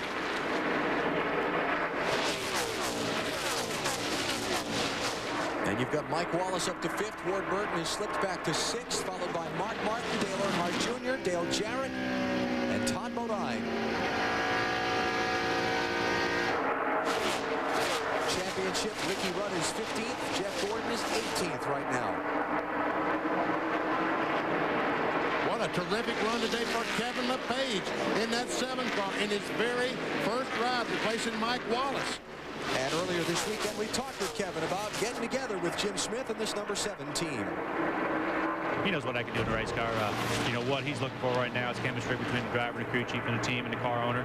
And if that works, then your results on Sunday will show. And, you know, I've walked into a situation just like a couple of the other guys have done, and they've got to do the best with the situations that's dealt with them this weekend. And when it's all said and done, everybody's either going to be real happy or real disappointed. Kevin qualified 5th. He's running 2nd. I'd say they'd be pretty pleased right now. I figure he'll be in that car next weekend, Martinsville. That would be my guess. So that'll be more than a week-to-week rent. He would get an extension on his lease, right, BP? That's right. And Sterling Marlin sees that tiny, tiny speck up there in front of him. That's Tony Stewart driving away from him.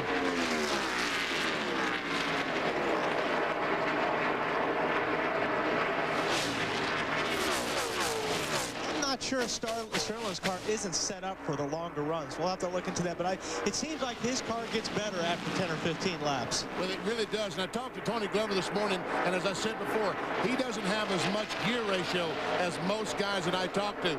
So it takes the tires getting hot and the cars starting to slip a little bit in the corners before that becomes an advantage for Sterling Marlin.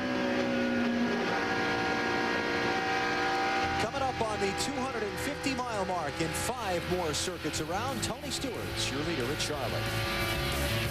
From Charlotte, North Carolina, where the UAW GM-Quality 500 is nearing its halfway point. We're looking at Tony Stewart, one of 7 different drivers who've spent time out in front. Let's check our Napa Field summary now, the way things have progressed to this point in the day. 11 lead changes. Stewart has been out in front more than any other driver, but Todd Bodine and Sterling Marlin have also led significant chunks of this one. A lot of caution flags. And another one happening right now. Jerry Nadeau and Robert Presley, turn 2.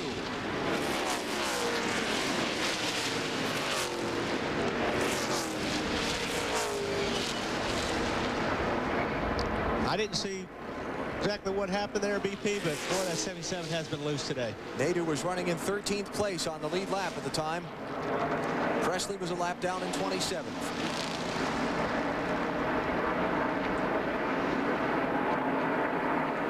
A lot of damage to the left rear.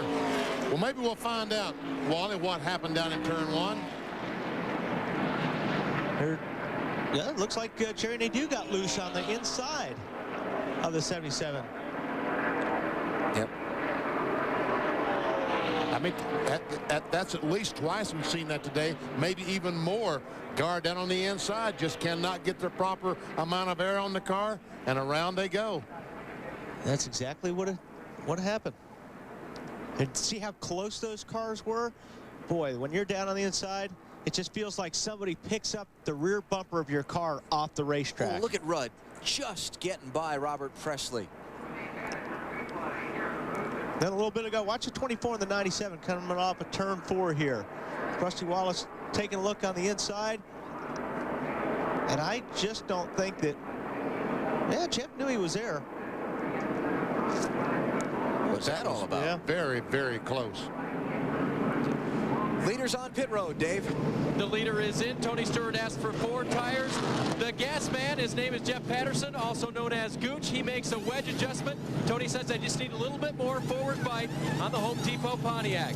Let's go pick up pit road to Marty Snyder.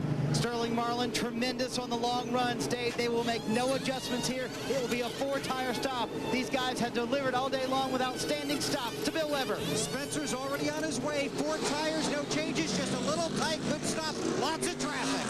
Look at Junior coming out in 3rd place. And the crowd loves it.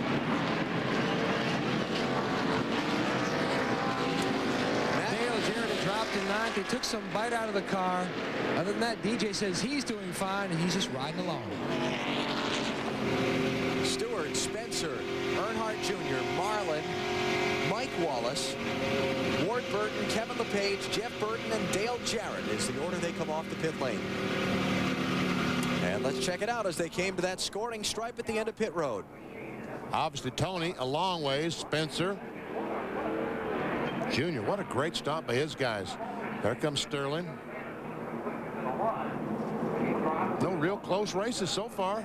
And that gamble by Ward Burton's team to not pit under the last caution paid off, right? Yes, it did. Gained some track position. Yep.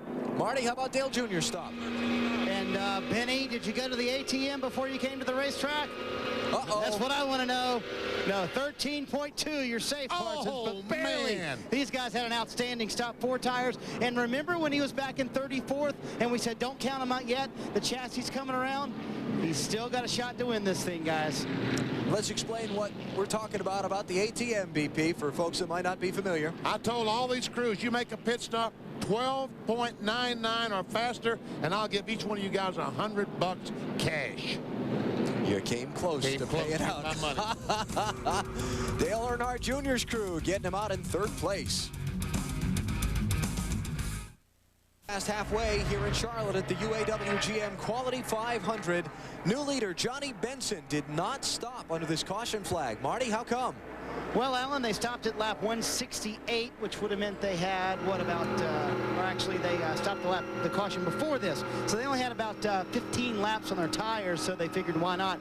They have been having a problem with no grip all day long, so they figured why not maybe lead a few laps here and leave them out. Tires were just starting to come in, so that's kind of the same thing Kevin LePage did a little bit earlier.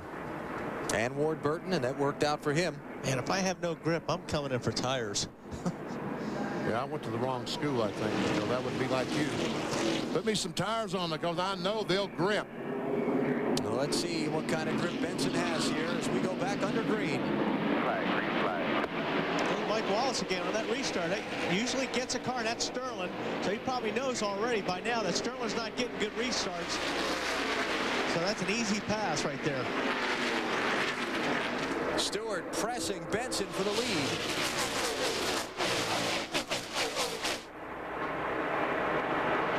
Meanwhile, Sterling has them about 3 wide going in the corner. There's the 0-2 car.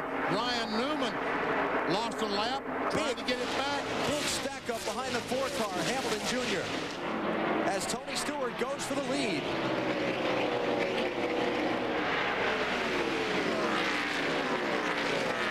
Man, they went into turn 3 and Hamilton Jr. was in the bottom lane and he slid all the way up through traffic across the racetrack. And he's still having problems. I don't know what's going on there, but he is all over the place.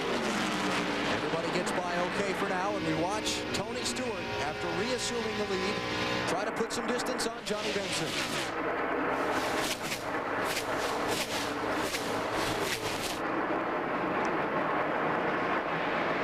Spencer 3rd, Dale Earnhardt Jr. 4th, Mike Wallace 5th, then Sterling Marlin, Kevin LePage, Ward Burton, Jeff Burton, and Dale Jarrett. Jeff Gordon is in 15th. And Ricky Rudd is in 11th as far as the championship contenders are concerned. And let's not forget that Tony Stewart is 3rd in points. He's a pretty significant 450 down from Jeff Gordon. But still, he's leading the race. And he's going to gain some ground on both of them if things were to finish like this. And Junior just right up on the back bumper. Jimmy Spencer trying his best to get him loose. Exactly. Trying to get him arrow loose there. Spencer might enjoy that. His car is just a little bit too tight. They did make a minor air pressure adjustment, but they're saying that if he gets in there, it actually helps the 26. So you get 2 loose. And when do you cross that line from helping to too loose? Let's take a look at what we're talking about when we talk about getting a guy loose or arrow loose. If you're the car in the back, what you want to do is you want to get right up on the tail of the car in the front. What that's going to do is that's going to take the air off the rear spoiler, as well as it's going to pack the air up underneath his rear bumper.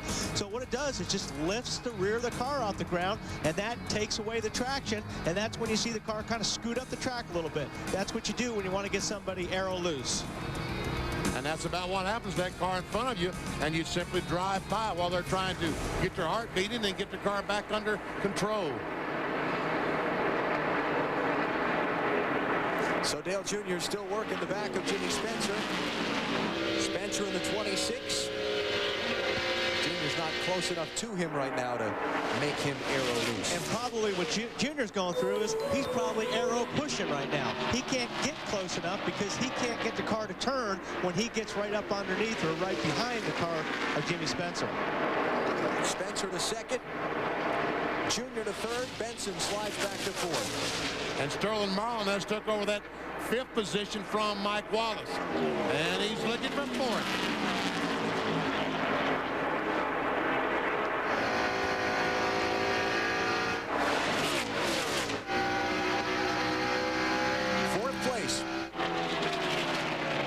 We saw the 40 car pull up behind the 10 down in 3 and 4. You know, if Johnny Benson did not have a rearview mirror, he would have known someone was right behind him by just how the car felt there. Because he could feel that air picking the back of the car up. And he doesn't have 4 fresh tires, so he's got less traction than everybody. So he's going to go ahead and just move up that track a little bit and say, go ahead, you can have it. 0-2 car just in front of Benson here is Ryan Newman. Remember, he spun a little bit ago. He's the first car 1 lap down in 24th place. 9th place here, Dale Jarrett in the 88 and Jeff Burton in the 99. Jeff Burton has moved up from the back of the field into the top 10, Matt.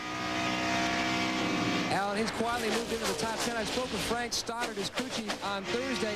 He says it seems like 2 seasons have gone by since they won here back in May. This is the same race car they won the Coca-Cola 600 and are hoping for the same results. The car was a little loose in the last run, so they adjusted with air pressure, taking a quarter of a pound out of both left side tires, and they added 1.5 rounds of bite. Burton is hoping they can turn their season around here late in the year with another win here in Charlotte. And we heard from Jeff Burton live on our pre-race show, and he told Bill Weber down on the wagon that it really has been, for a variety of reasons, a struggle for him this year, but those struggles kind of get overshadowed by confidence when they come here to Charlotte. We really haven't had much success here during the day, so we're always a little bit reluctant when we come to Charlotte during the day because it gets so slippery. It's hard to get hooked up, but we're looking forward to it. I like this racetrack, and we do have our confidence is rising. You know, not at a great level, but it's rising slowly. Well, let's not overstate it. Goodness. I talked to Frankie Stoddard this morning, and he said, we feel like we've got a car. Ooh, he almost got the wall there. He said, we feel like we've got a car that we can race right up into the front and contend, despite the fact that they started 37th.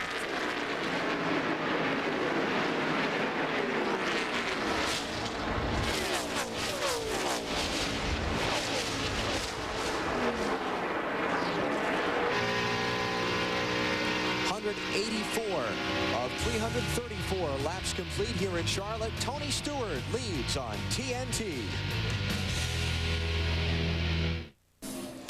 TNT's coverage of the UAW GM-Quality 500 is brought to you by UAW GM. Assembly line to finish line, teamwork wins. By Budweiser. With a crisp, clean, refreshing taste you'll find in no other beer, this Bud's for you. By Goodyear, reminding you to take all your journeys on the wings of Goodyear. And by UPS, the official delivery company of NASCAR. We want to race the truck. People love the truck. What, that Coors car Sterling's coming. Just about 300 miles into the UAW GM-Quality 500 at Charlotte. Tony Stewart is the race leader, but Sterling Marlin in that Coors car running second is running faster than Stewart and closing in. Yeah, that rearview mirror is not his friend now, is it? Talking about Tony Stewart, because every time he comes off the corner, about right now, he glances up to see what's going on, and he sees that silver 40 getting closer and closer. Speeds at the line. Indeed.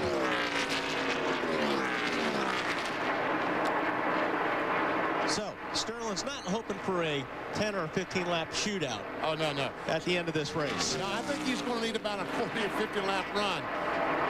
Marlin has had trouble all year, but in particular today, getting going on restarts. Let's go through the field and check in on how all of your favorite drivers are running today. We'll start with Dave Burns. Leader Tony Stewart, with 3 wins on the season, third in Winston Cup points, is trying to pick up win number 4 today. The good news since his last pit stop is he has made no comments on the radio. The changes that they made have not hurt the car in any way. Let's go to Marty. Well, Dave, Sterling Marlin has an outstanding car, especially on the longer runs, as Wally was just talking about. If they do have a long green flag run to finish this race, they should win the race. Some very bold statements by Tony Glover, the team manager for Chip Ganassi Racing, to Sterling Marlin. He told Sterling about 30 minutes ago, this is the best race car you have ever had. These guys have been working together for a very long time. That includes a couple of Daytona 500 wins, and they think this car is excellent today. To Bill Weber. Well, Jimmy Spencer will complete the season in the 26 car, and then we'll move along. A new 3-year deal speculated to be with Chip Ganassi of the 01 car. This week, Spencer made it very clear to the media. He believes this team with him in the car can win before the end of the year. His car is just a little bit tight, but the longer he goes, the better he seems to get. Spencer and the Mummy trying to return to victory lane. Marty? Bill Jell Earnhardt Jr. is running 4th right now, and he has his buddy Wilson on board, who's been a good luck charm for them so far. They had a great run going at Kansas last week until they got into the wall. The car is just as good today. It is a little bit tight right now. He wants an air pressure adjustment on the next pit stop. To Matt Yoakum. Mike Wallace continues to showcase his talents, filling in the 12 car, trying to earn himself a full-time ride with someone for next year. He's currently riding in 5th, matching his best career finish. On the last run, the car was a tick tight, so they went 2 rounds up on the track bar. This matches his best career finish from 1994. To Marty. It's the same exact situation with Kevin LePage, trying to secure a ride, maybe in the 7 car for the rest of the year, maybe even for next year. The car very good right now, just a little bit loose. They've had a problem with that all day long, but they gained a lot of track position earlier, and they haven't given much of it back. Currently running in 6th. They have 3 top 15s in his last 4 races here, does Kevin LePage. Today Burns. Marty, on his last stop, Ward Burton had an air pressure and wedge adjustment made to his car, and even though we talked earlier about the fact that it starts out loose and gets tighter in a good way, he just radioed in and said it's getting tighter every lap, which is too tight. Alan? Lead change. And I can't believe how quickly that Sterling Marlin caught Tony Stewart and passed him. So Marlin back out in front, and let's continue our look through the field. We picked back up in 8th place with Dale Jarrett. Matt? Dale Jarrett rolls into Charlotte trying to get his season back on track. And what I mean by that is he's looking ahead to the 2002 season. Todd Parrott told me they were trying a few things with this race car, which has been their best race car all year. It has 2 wins. Looking ahead to next year to get back in championship form. Currently, DJ is riding in the 8th position. He hasn't made any comments about the race car except that it's very good. To Marty. James Jensen, the call he made a little bit earlier, Matt, was a terrific one for Johnny Benson. They are currently in the 9th position. They did not come down pit road the last time, and that call seems to have paid off. They're holding their track position fairly well. They've had a problem with no grip in the race car all day long. Right now, the car a little bit tight. When they come down pit road, they want to go up on the track bar. To Matt Yoakum. About 20 laps ago, we told you about the recent changes on the 99 car of Jeff Burton, the May winner here. The car keeps going back and forth from tight to loose, and that that's where it is right now. Frank Stoddard, his crew chief, told me they've gone back to the loose side, so he's trying to hang in the top 10 until their next round of pit stops. To Bill. Well, Mark Martin having a good day, lost a couple of positions last time he was on pit road, had a little trouble with the right front. They also put about a 6 to 8 inch piece of tape on the front of the grill for 2 reasons: to try and help tighten him up and to try and raise the water temperature from 190 degrees. Crew Chief Jimmy Fennick says it's working. Mark hoping to march through the field as the laps click off. Nobody has worked harder today than the 28 crew for driver Ricky Rudd. They had on pit road run in with the 2 and the 92. They had to come back in. They had to do body work. They had to work on the fender support bars. They got him back out. He has had trouble with the car throughout the day. Not happy with the tires. Right now the car slides the front. Ricky has to try and run the bottom into the turns to get any grip. But fatback Michael McSwain has told Ricky, we will get you closer to the front as the laps go by. Todd Bodine has had an up and down day. One of several drivers looking for a good solid finish. They keep trying to tighten the car up for him. They've got it a little tighter now, hoping that that works for them as the laps go by. Last pit stop, Bobby Labonte took 4 tires, no changes. It's been very quiet on the radio. This morning, Bobby Labonte had an appearance at Hospitality. He told the people there this weekend is identical to this race weekend 1 year ago. It rained on Saturday, was cool on Sunday. Last year, Bobby Labonte won this race. Dave? Well, perhaps the only crew on pit road that has worked harder than Ricky Rudd is his sparring partner and good buddy Rusty Wallace. The team got the car back out there after contact with Rudd on pit road, and then the last 2 stops they made on pit road, they haven't made any changes. I talked to crew chief Robin Pemberton, and he said, you know, when you work this hard, when you're in every 15 laps, you finally get to a point where you hope you fixed it, and you don't have to make any changes. That's where Rusty is right now. Alan? All right, Dave, thanks. Rusty running in 15th. Next car behind him on the lead lap is Kurt Busch, who's running in 16th place. He started flat last in the field. He's been up as high as 6th.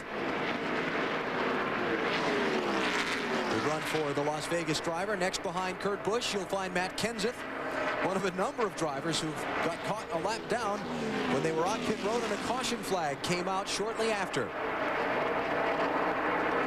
Check the distance back to Matt. There he is. And then behind Matt Kenseth, we got to go all the way back to the 18th position to find Jeff Gordon. Gordon got caught a lap down earlier when he pitted under green at 110. Then the 93 crashed and brought out the yellow. He made the lap back up and a caution at lap 127. Bill? And Alan, he was working his way forward, but right after he went out after his most recent pit stop, he called in and said, I might have a tire that's beginning to equalize. He told the crew, I'm going to stay out as long as I can, but he has been drifting the wrong way, falling back in the field, back to 18th. He was up to 15th, so they're watching that car very, very closely. All right, Bill, thank you. It was a little while ago, we're watching the 24 and the 2 were right together on the racetrack. Then all of a sudden, Rusty just took off. The next 3 cars in line all were in the same predicament as Jeff Gordon. Hit it under green, got caught a lap down when the caution came out, got it back at the same time Gordon did. We speak of John Andretti in the 43 and Kevin Harvick in the 29. And Harvick reports in the pits he has lost first and second gear in the transmission, has to restart in 3rd gear. So a late caution flag is certainly not going to be able to do, not going to do him any good. And every time he makes a pit stop, he's going to lose considerable distance to the cars in front of him. Next car in line behind these two will be Ken Schrader back in 21st position. Schrader, as I mentioned a minute ago, in the same situation with these drivers. Had a good run up into the 15th, top 15. Pitted under green, caution came out, caught a lap down, made it back up. Now he's hanging on to the lead lap in 21st. I was talking to a couple of his owners this morning, huge University of Georgia fans. As a matter of fact, one of the owners was at the game yesterday, and when Tennessee scored late on, he disgustedly left the stadium. The other one's watching it on TV. When they scored, he turned it off, and Georgia came back to win the game. And both those guys were hanging their head with shame. They missed Georgia beating Tennessee. Bill Elliott in 22nd place. Came down pit road before it was opened earlier under a caution. Had to go to the end of the line. Now we're thinking, BP and I think there's some kind of fuel strategy going on there at the 9. Don't you think, BP, or no? It really seems that way, why he would come in and change 4 tires with 1 to go, like he might be trying to stretch this thing and on 1 more stop or 2 more stops or fuel only. I don't know what's going on there. And there's the last car on the lead lap, which is Stacy Compton and Mark Mellings, number 92. So there you go. 2:09 in the books, just past 300 miles in the UAW GM-Quality 500. The 40 car, Sterling Marlin, is the leader in the UAW GM-Quality 500. 122 laps to go. Meantime, Jimmy Johnson, who had a great run going earlier in his Winston Cup debut, has just taken his car to the garage. And Alan, I've caught up with him now. Jimmy, what happened in the incident on the track with you? Well, you know, all the other adversity we had fought to get over, the lap down, came back, you know, we were running so strong in the beginning of the event. I was obviously real content riding up there, taking care of our equipment in this Los Monte Carlo, but I was trying to get around up on the top and, you know, turbulent air, and of course I was probably trying a little hard and got into 3, and on old tires, you got to be real careful getting into 3 up there. There's some bumps, and lost it, saved it, thought I had it, and then it's real slick up there, and it ended up coming around. I'm just real lucky. Out of the corner of my eye, I saw my teammate race. You know, he's racing for the championship, and I saw him coming off close to my door. So I'm just real happy that nothing happened there. And it's a tough weekend with the loss of my real close friend Blaze Alexander, and a great weekend, you know, on the Cup side. We'll be back. Okay, and in fact, Alan, we were just sitting down here watching the line that Jeff Gordon, his teammate that he mentioned, was running extremely high. Jimmy's car wouldn't work up there, and that contributed to the problems he had. And like he said, like I said earlier, when you're on older tires, those bumps are terrible. It is very, very, very tough to get traction through that corner over those bumps. Last car in the lead lap, Stacy Compton, 23rd place, being overtaken by leader Sterling Marlin. He's pitting a little early, but he does get in a fuel window for a regular sequence. They had to get him off this set of tires. They were afraid one was equalizing. It's 4 tires and fuel for Gordon, but remember last time he pitted under the green, the caution came out and he fell off the lead lap. Gambling. Gordon stopped 50 laps after he had previously, so it's another 15 to 20 that they'll be nerve-wracked, hoping the caution doesn't come out before the other front runners have to come in. And Sterling Marlin, the leader, goes by and puts him another lap down. So it's imperative that Jeff Gordon catches him and passes him. If he can. If. Johnny Benson's on pit road. Marty? Well, Alan, the gamble with no tires and not coming down pit road the last time really paid off for these guys. They gained track position up to 9th. They were tight on that last run. They're going to go up on the track bar. Actually, they're going to go down on the track bar. Or actually, that's around a wedge. My apologies. And they take 1 pound out of both left side tires. A little tight for Benson. He's finished 31st and 37th in his last 2 races. These guys really need a top 10. Great pit stop. That team has been very sharp all season. And it's just a matter of time before they get into victory lane with Johnny. Speaking of very sharp, Sterling Marlin has led 59 of the 223 that have been run today. Tony Stewart has led the most laps so far. And Marlin is trying to close that gap. Others who've led, Todd Bodine, Ward Burton, Jimmy Spencer, Benson, Joni Machek, and Kenny Wallace. Out of the race, Jimmy Johnson, Jerry Nadeau, Dave Blaney, Stuart Kirby, and Jason Leffler. All involved in crashes in one form or another. Kenny Wallace in the 1 car is a lap down. I'm sure would love to somehow stay in front. Ricky Rudd, a title contender, making a pit stop. Rudd pits from 18th place. And this is a little short. So he's in the same situation Gordon is. Here they go. Oh, no, the right front did not get the lug nut, all 5 of them off. Had to pick the gun back up. That's going to slow the stop down dramatically. John Brown has that jack up. We can see they should be going and leaving right now, but it's 17 seconds. That cost loss of about 2 seconds, just that one little mess up. And on the racetrack, that's about 150 yards, maybe a little bit more. Well, he was ahead of Jeff Gordon, wasn't he? Yeah. All right, here comes Jeff Gordon. He's trying his best to run down Sterling Marlin, get in front of him, and utilize those fresh tires to the maximum. And another thing, if the caution flag should come out before Sterling pits, Jeff wants to be sure and get in front of him if he can. That would save him 1 lap. Right now, Jeff Gordon is 2 laps down in 23rd position. Need about another 10 laps without a caution flag before the other leaders will have to pit. And we saw Jeff Gordon very, very high up in 3 and 4. With these fresher tires, he can move back to the bottom of the racetrack and run a faster speed as he closes in right on the back bumper of Sterling Marlin. Because of Rudd also making the green flag pit stop, the two drivers very close in position on the track. Gordon 23rd, Rudd 25th. Virtually no change in the championship at this stage of the race. Caution. Got a smoker off turn 4. It's Kurt Busch. Let's see if Gordon can beat Sterling Marlin back for one of those laps to the start-finish line. It's still going to leave him 1 lap down. But Ricky Rudd's going to be pinned 2 laps down. And as this goes on, Johnny Benson, something has happened to the 10 car. Marty? Yeah, Benny, Johnny Benson's car started pushing oil out a little while ago, and they think they have now lost the engine in Johnny Benson's car. Terrible break for these guys because they had a great top 10 run going. Now, won't that put Gordon on the tail end of the lead lap? If he does not pit now. Right. Because everybody else in front of him's got to pit. There's the problem that brought out the yellow. Kurt Busch smoking heavily all the way around the racetrack. And he came down pit road speeding. Ooh, look at the left front there. That all oil?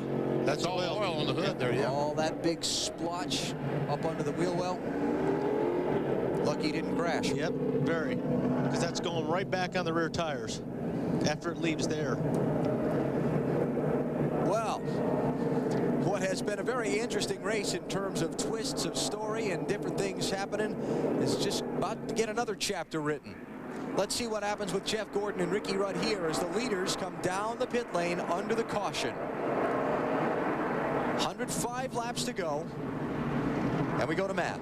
Mike Wallace is having a great day, entering pit road in 5th, and a lucky day. The team didn't get the fuel cell all full of fuel on his last stop, so they were going to pit in 2 laps.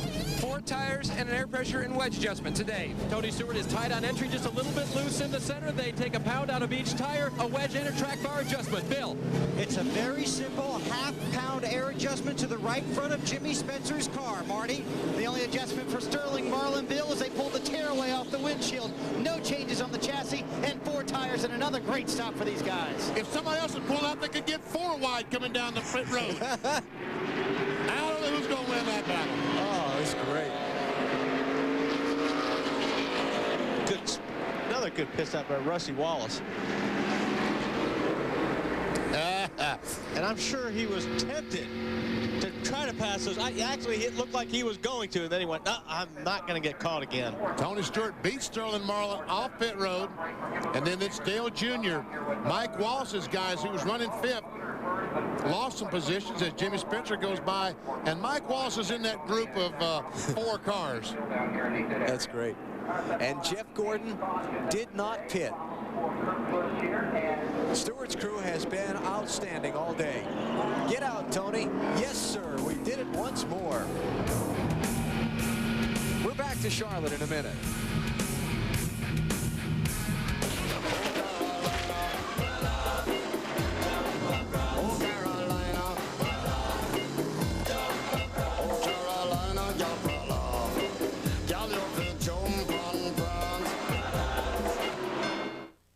under caution in the UAW GM-Quality 500 for the 8th time. Been a very interesting race so far. Here's our Pepsi race recap and a look back at what's happened over the course of the day. Pre-race salute to firefighters. Some 5,000 of them on hand to lead the crowd in the singing of God Bless America and the Pledge of Allegiance. Then the field rolled off a little after 12:30 Eastern Time to begin the 500-mile chase.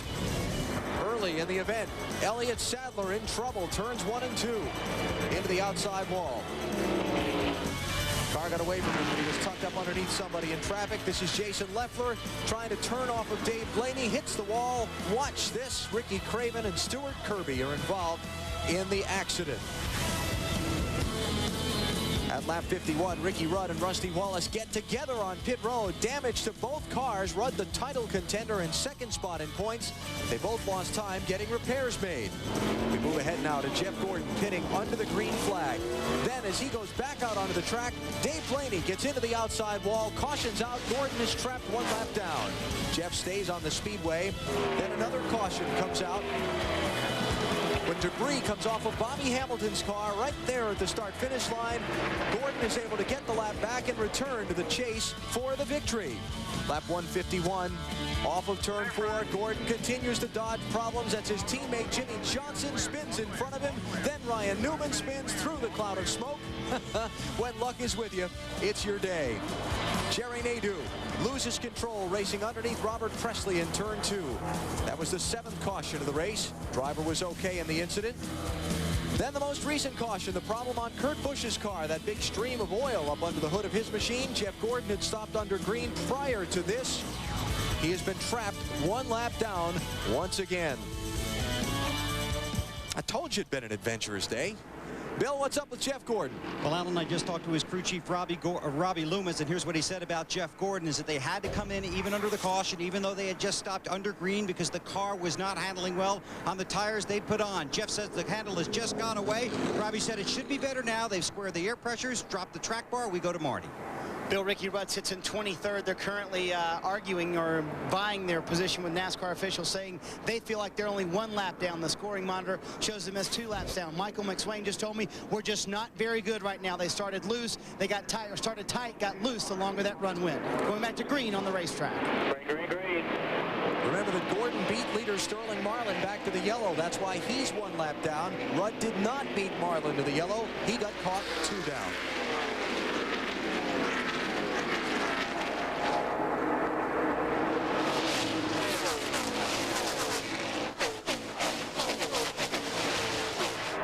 Kurt Busch, the car that caused the last caution flag, evidently that was just an oil line that broke on his car because he's back on the speedway, although he is 3 laps down. Tony Stewart leads, Sterling Marlin 2nd, Dale Earnhardt Jr. 3rd, Jimmy Spencer's 4th, Jeff Burton is 5th. They came off the pit lane, and it's Ward Burton, Rusty Wallace, Mike Wallace, Dale Jarrett, and Bobby Labonte.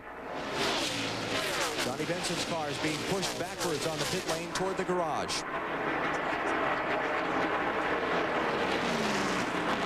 Dave Burns. Ward Burton restarted in 6th, Alan, but remember, he went way back to 39th when he pitted early when the pits were closed earlier in the race. So it's a great recovery for these guys.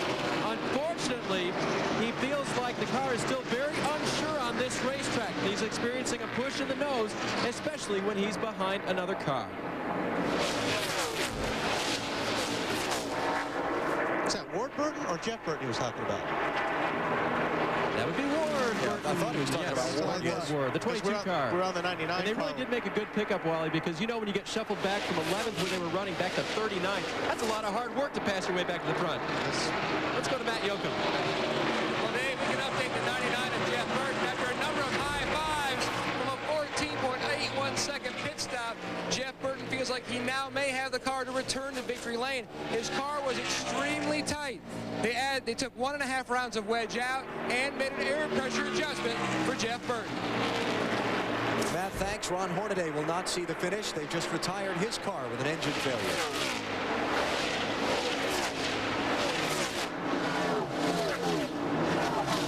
This is the race for 4th. Jimmy Spencer and Jeff Burton, 26 and 99, respectively.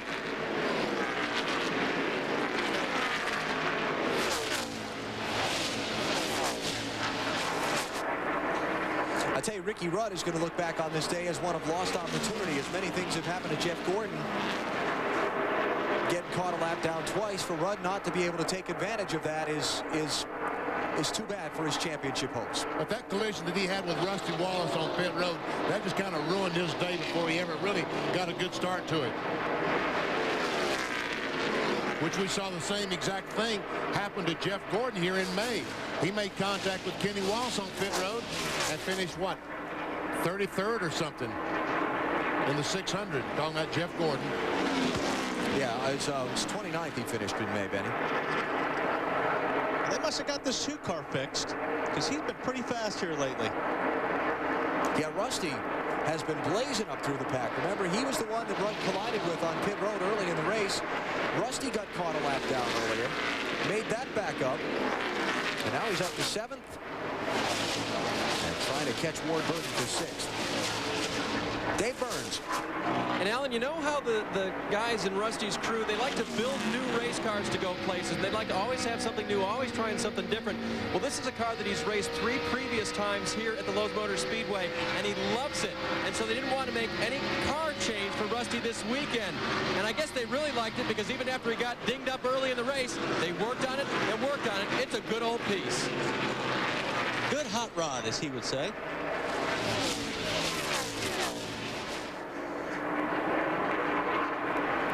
Rusty Wallace's season has been one of, well, speaking of opportunities missed, he's led the most laps at Richmond, didn't win the race. Led the most laps at Kansas City, didn't win the race. That's 2 of the last 3. He's led the most laps, and he hasn't gotten the win.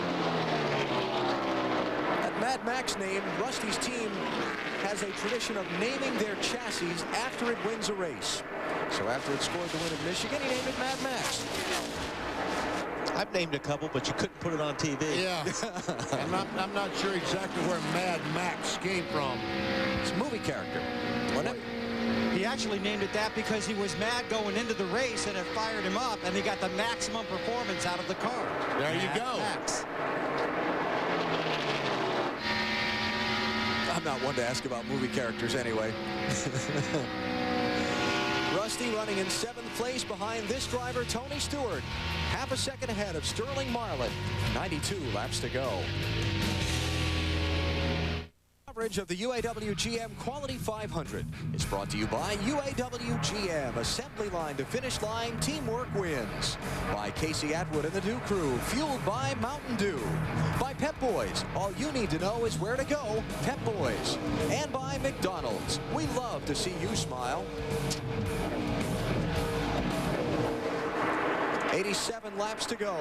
Lowe's Motor Speedway Charlotte and the UAW GM-Quality 500. NASCAR on TNT, the race for the championship, down to 8 final events for 2001.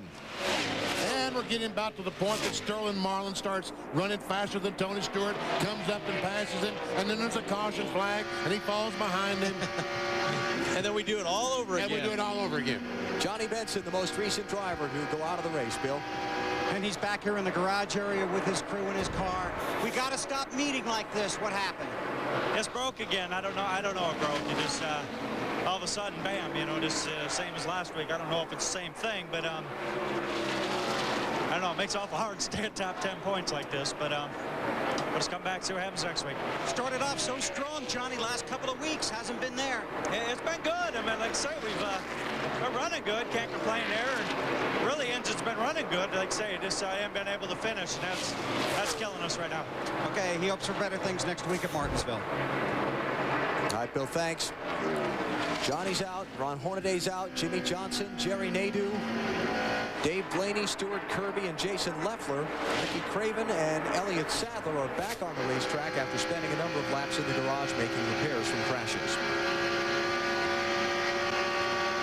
That's what 3/4 of a second looks like. Sterling Marlin up to Tony Stewart. And the last time by, Tony Stewart ran a little bit faster than Sterling Marlin did.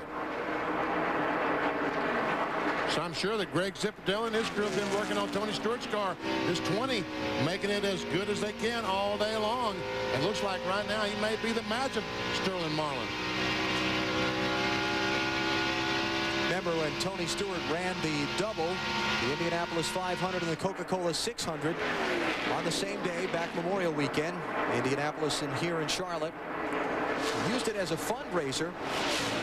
And earlier in this weekend, he presented a check to Kyle and Patty Petty's Victory Junction camp, a camp that they're putting together for sick children and so on, kind of patterned after the Hole in the Wall gang camps. $240,000 was the check presentation.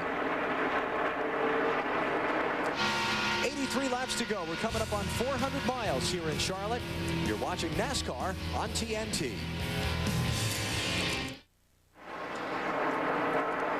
Lowe's Motor Speedway Charlotte and the UAW GM-Quality 500 about to cross the 400-mile mark. Another 10 laps away. Tony Stewart is the leader. He's up by 0.6 of a second on Sterling Marlin. Third position has changed hands. Jeff and Ward Burton have gone by Dale Earnhardt Jr. They are now 3rd, 4th, and 5th, respectively. Jeff Burton and Bobby Labonte. Burton running in 3rd and Bobby Labonte in 10th. Together made an appearance this week. I shouldn't call it an appearance, though, because for one of those, you think of a driver going to a scheduled autograph session. This one was more of a morale-boosting appearance, and Bill Weber has the story. Well, Alan, it was a road trip to New York. Now, these hats become very popular, obviously, since September 11th.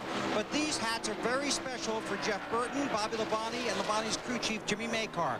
On Tuesday, they went to New York City. They wanted to go to the various precincts for the police and the fire department to meet them, to sign autographs, as a morale booster, as you said. But then, after visiting with those heroes in New York, they were convinced that they should go to Ground Zero to see what happened and see what's still going on there. They went, and Bobby Labonte said it defies explanation, saying no matter how bad your worst day ever is, you can't imagine what those people went through. Joe Gibbs originally came up with the idea after hearing that Elliott Sadler had gone to Dover Air Force Base to visit the troops there when we raced at Dover. He proposed the idea to Labonte. Labonte liked it. Their PR representative, Tim Sullivan, contacted some of the New York police officers that have worked with the team when they went to New York as the Winston Cup champions. They set up the visits to the fire departments and the police departments, then made the trip to Ground Zero. It was supposed to be just a short trip, up a couple hours and back. It ended up being an all-day affair, a day none of them will ever forget. Bill, I spent a good bit of time with Bobby Labonte on Friday evening of this weekend, and Bobby was speaking at his fan club meeting and asked me to go over and MC a couple of things for him. And he got up on stage and told the story to the group assembled there at his fan club meeting, and you could have heard a pin drop. Bobby, you know, a lot of folks don't necessarily think of Bobby as being an eloquent speaker. Sometimes he thinks really hard trying to get the right words to say, but when he opened up and poured out the emotion of that story and what it was like being there in New York City with those policemen and firemen, you could have heard a pin drop. Not a sound in the house. It was just absolutely captivating. And certainly a tip to Bobby and Jimmy and Jeff Burton for going up there and trying to boost the spirits of those who are under such duress in the terrible time in New York. Well, here we go. We figured he would do it. Just took him a little longer. Took him a little longer than we thought he was going to. Sterling Marlin on the longer runs, the farther into the green flag we've gotten all day. Seems like every time Stewart starts off quick and then Marlin gets quicker. Here it is. I don't think that it's the fact that Sterling Marlin gets quicker. It's Tony Stewart gets slower and slower and slower. Kind of like Dale Earnhardt Jr. Same situation. He takes off pretty good, but he starts slowing down even more dramatically than does Tony Stewart. You're right, Benny. It looks like Sterling's car doesn't fall off. It's not necessarily going any quicker. Just like he said, they're coming back. You just keep running the same times, and these cars get slower. That's exactly what's happening. Okay, how about if I say quicker relative to Tony? There you go. Get away with that? That's good. All right. For now. Yeah. Hut Strickland being overtaken by the leaders. 90 car. Strickland's back in 32nd place. These two have really gapped third place. Ward Burton has just taken third from his brother Jeff, and here's 8th place Jarrett trying to fend off Jimmy Spencer. Excuse me, taking that spot from Spencer. That would be correct. Doggone, he corrected himself before we could do it. I know it. He's learning. He's learning. Here they come. Battle for the lead. Sterling Marlin. Got it.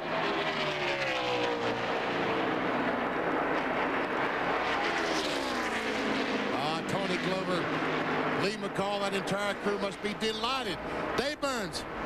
Well, Benny, I don't know if we want to attribute it all to this, but again, it's after Tony has to start changing his line when he gets in lap traffic, when he's got cars around him, that his car does not perform as well. And one of the crew guys leaned over to me about 10 laps ago and he said, yeah, we need another caution.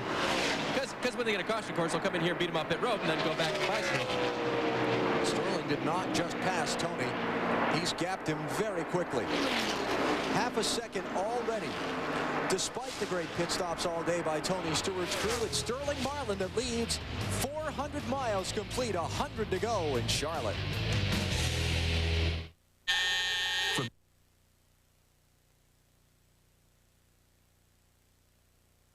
The final 100 miles of the UAW GM-Quality 500. NASCAR on TNT from Lowe's Motor Speedway in Charlotte. Race number 29 of the season. It's come down to a duel between Sterling Marlin and Tony Stewart. Jeff Gordon, the championship leader, and Ricky Rudd, his closest pursuer for the title, have both had their problems today. They're both at least one lap down. Gordon in 18th place, one lap down. And Ricky Rudd back in 24th place, 2 laps down. Been a very interesting race as far as different storylines. Had the point leaders having their problems. You've had Rusty Wallace having trouble but coming back into the top 5. A lot of rides changed hands before this race. Some of those drivers doing quite well. U.S. Army Skycam giving us a look at the Speedway. The United States Army, an army of one. Talked about drivers changing rides this week. Kevin LePage is one of them, Marty. Well, Alan, first I want Benny's attention. You remember how we said these guys were week to week, Benny? Yes. They were renting week to week? Yes. Let's add another week to Kevin LePage's rental contract, if you will. I handed a note to Jim Smith, the team owner, about 20 minutes ago. I said, will he definitely be in the car next week? He said, yeah, he will be. He gave me the thumbs up and said that he will be in the car next week at Martinsville. These guys have done a really good job. They are 14th right now. That's the furthest down they've been all day long, and they're going to take a chance on trying to win the race. They have done crew chiefs by committee. They have Buddy Barnes, Brad Parrott, and Barry Dodson also helping them today. So look for 2 tires, maybe no tires for Kevin LePage on the last stop. Now LePage got out of the 4 car into the 7 car because Mike Wallace left the 7 to get into the 12. LePage is having a good day. Well, so is Mike Wallace too. Never see Mike Wallace in the Mobile 1-12, trying his best to pass his brother, Rusty Wallace, and that's a battle for the 5th position. Rusty Wallace fairly influential with Roger Penske's decision to put Mike Wallace in this car and give him a chance to try and make a name for himself, reestablish his Winston Cup career at the end of this season. We talked with Rusty about the pressure on Mike to perform well in this car. He's a hell of a driver. Mike can flat drive a super speedway. Mike can drive Atlanta, Charlotte, all these places. It all gets down to how good the cars are. And Mike's never been in any really good cars. And I'm not going to tell you he's in a great car with the 12 right now because it struggles so hard. But we're going to try to help him all we can. He says it makes him feel better that you're part of the decision-making process. Well, he can come down to my car now and ask me a question. I can give him a straight answer, you know, because it's part of the deal. Mike Wallace in that 12 car. Dave Burns has more on him. And actually, I was going to update the brother, Rusty Wallace, in the 2 car. If Mike were to come down and talk to Rusty right now about his car, if he gave him the straight answer, it would be that the car is still tight. I just checked with Robin Pemberton, Rusty's crew chief, and Robin told me that they need to loosen the car just a little bit more on what should be a final stop coming up soon. Leaders all pitted at 2:29. So figuring we're going to see them in somewhere starting around 2:89. That'd be 60 laps. You know, Penske Racing South, Rusty Wallace started 24th is in 5th. Mike Wallace started 39th, had to take it provisionally 6th place. Ryan Newman started up front, and they crossed each other. He's back in 19th. Bill Weber. Well, Benny, Ricky Rudd is on pit road. This is early, just like Jeff Gordon earlier in the race. He believes he has a tire that has been equalizing, so he's getting 4 tires. They make a chassis adjustment. They'll fill it with fuel. When we look back at the championship race at the end of the season, Ricky Rudd will look back and remember this day. It won't be a pleasant memory, and neither will that pit stop. No, 16.5 seconds. Those guys are capable of about 14 seconds. And I think right now there's probably a lot of teams that would like to make this pit stop and change 4 tires. But there's been so many caution flags today, they're concerned that caution flag may come out. 8 different times today the caution flag is waved. Sterling has gapped Tony Stewart. Sterling Marlin, the leader there, has put 2.5 seconds, nearly well, it's over that, 2.94 seconds now on Tony Stewart. So he's really left him farther than he had so far today. Talked about that ongoing situation with Stewart coming off pit road first and leading for a while, and then Marlin going by him. But this is the furthest that Sterling has pulled away all day, my recollection. 55 laps to go. Final pit stops still to come. Stay with us. You're watching NASCAR on TNT. Troubles for Mike Wallace. He just came onto pit road for a green flag stop. As the 12 car left the pits, BP, it looked like there was water coming out over the. There's an overflow tube that's usually behind the left rear tire. And it looks like something might have happened to the engine. I thought it was a scheduled pit stop. The way the crew was reacting, it was a scheduled pit stop. And he's trying his best to get back to pit road and get out of the way. See the fluid coming off the back right there? Is that water or fuel? Whatever it was, he obviously shut the power off pretty quickly after getting off the pit lane. And he's taking it straight to the garage. Probably water then. Was running 6th. That's too bad. Mike was giving that car a great ride today. So eliminate another contender. And now the question becomes, when do you pit? If the race stays green to the finish, when do you make the move to pit road? If I'm the 40 car, I'm going to wait till the last possible minute. I'm going to put as much distance as I can and be the last guy to pit. Which was the report we got from Marty in his stall, his pit stall a minute ago. But like BP, we were talking a little earlier, the 99, 22, those guys should be pitting now. Matt Yoakum, what happened to Mike Wallace? He came on the radio and said something is amiss with the motor. They told him to shut it off, something, maybe a pulley or something in the front of the motor. He was driving a very smart racing, having a career day. A tough break for Mike Wallace. This is 6th place, Dale Earnhardt Jr. and Dale Jarrett racing.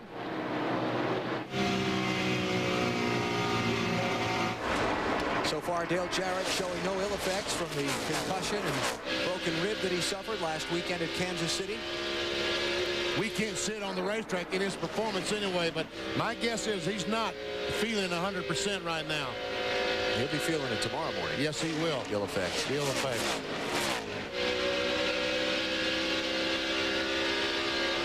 You said, you told me earlier in the weekend you've raced with a broken rib before. On a road course. That really hurts. Are you really? I mean, the drivers all talk about shutting the pain out and all that. Can you really, or is that just macho talk? Actually, really, you do. You get used to it, but you try to do as much as you can around the seat, you know, to pad that problem. But you're concentrating so hard, usually you just try to put it out of your mind. Speaking of injured drivers, Matt Yoakum, what's going on with Jeff Burton? His crew chief, Frank Stoddard, keeps coaching him like a coach at the side of a boxing ring, telling his driver to keep going on, keep going on. And the reason is significant because on his last stop when Jeff Burton was exiting pit road, he had his hand out the side window to get some air in to help cool him. But when he did that, another car was leaving and kicked up a lug nut, and it might have broken one or two of Jeff's fingers. The team does have an ice pack ready to go to hand in the window to Jeff. The problem, they're hoping that they can get a caution so he can use it. They're expecting to make their next stop around lap 296. Alan? Wow. Talk about a freak happening there. Sorry, BP, the way these cars are built now, there's no air that gets inside these windows. So that's why he stuck his hand out. How about it, Bill? Here comes Jeff.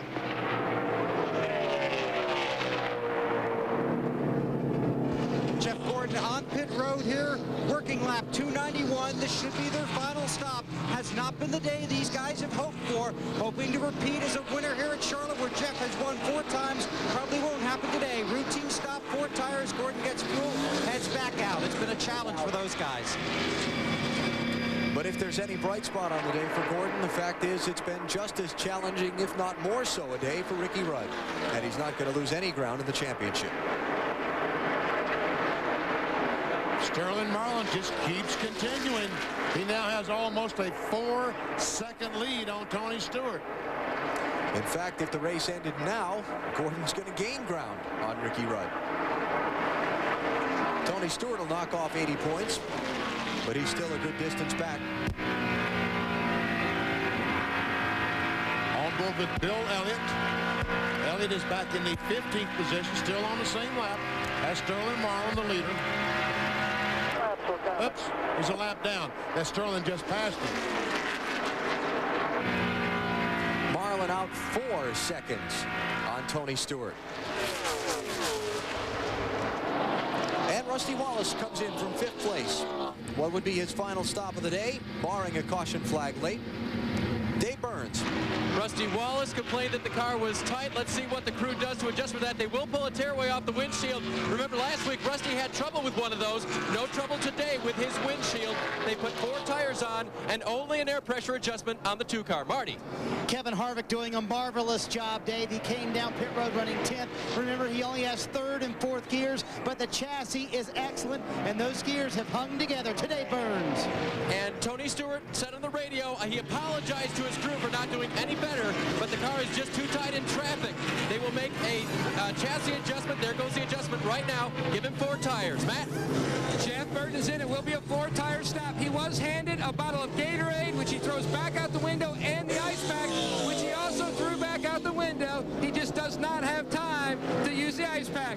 To Marty. Dale Earnhardt Jr. did not like this set of tires. It was too loose. They will put 4 tires on and make an adjustment for Dale Earnhardt Jr. As Sterling Marlin comes down pit road, he slides to a stop. The leader, Tony Glover, told him on the radio, get as much distance as you can between you and Tony Stewart. It will again be 4 tires and no adjustments for Sterling Marlin and the Coors Light team. They have done a great job on pit road today, and they put him back out on the racetrack. Today, Burns. Ford Burton exiting his pit stop and exiting his pit stall after a chassis adjustment and 4 tires. A great top 5 run for him today. Bill.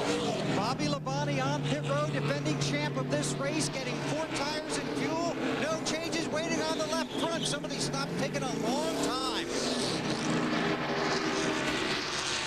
Mark Martin now works his way down pit road for what should be his final stop if we stay under green.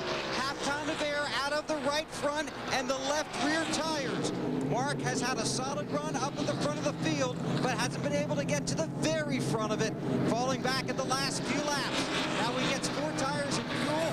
Mark looking to head back out on the track. Matt Kenseth is the leader. He's not yet stopped. And now he dives onto pit road off turn 4. This will complete the cycle of stops. Dave? And Matt Kenseth comes in. They will change 4 tires as well. Put fuel in the car. Doesn't look like they're going to make any chassis adjustment to his car other than air pressure adjustment. He's been fighting a tight car like the rest of the guys all day long. And Kenseth now will get the left side of the car drop and leave pit lane. Wow, great pit stop. 14.5 seconds. And as Kenseth rejoins the chase, the lead goes back to Sterling Marlin. His advantage over Tony Stewart has been cut in half by the pit stop.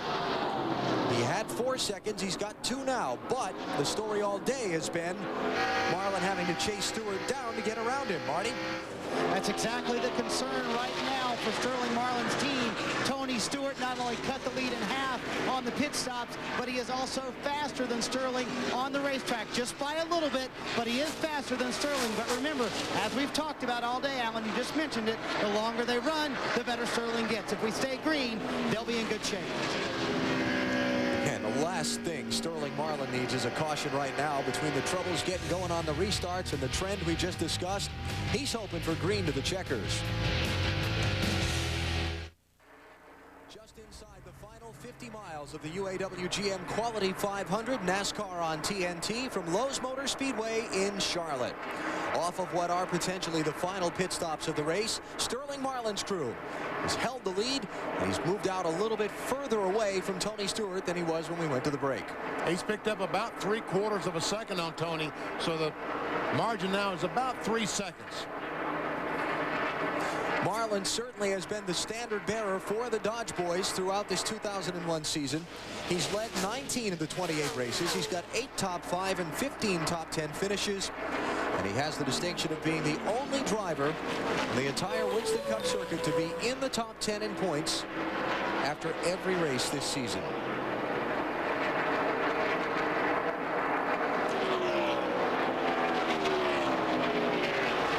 This is 5th place. Rusty Wallace in the 2, Dale Earnhardt Jr. in the 8, and Dale Jarrett in the 88. And Rusty's car doesn't look as good as it did a little while ago. He looked like he pushed up the hill there a little bit. And Junior almost got that inside line and took the spot away. But all the cars are running on the bottom down in 1 and 2. We can see the shade on the racetrack. It's nice and cool down there and a lot of grip. See what happens when they go back down into 3. I suspect the 8 car will drop to the bottom again. And Rusty's going to try it. Can he stay down there? Doesn't seem to be able to keep it on the bottom. The car just pushes up the hill. 2 cars got a motor. What about Dale Earnhardt Jr.'s car, Marty?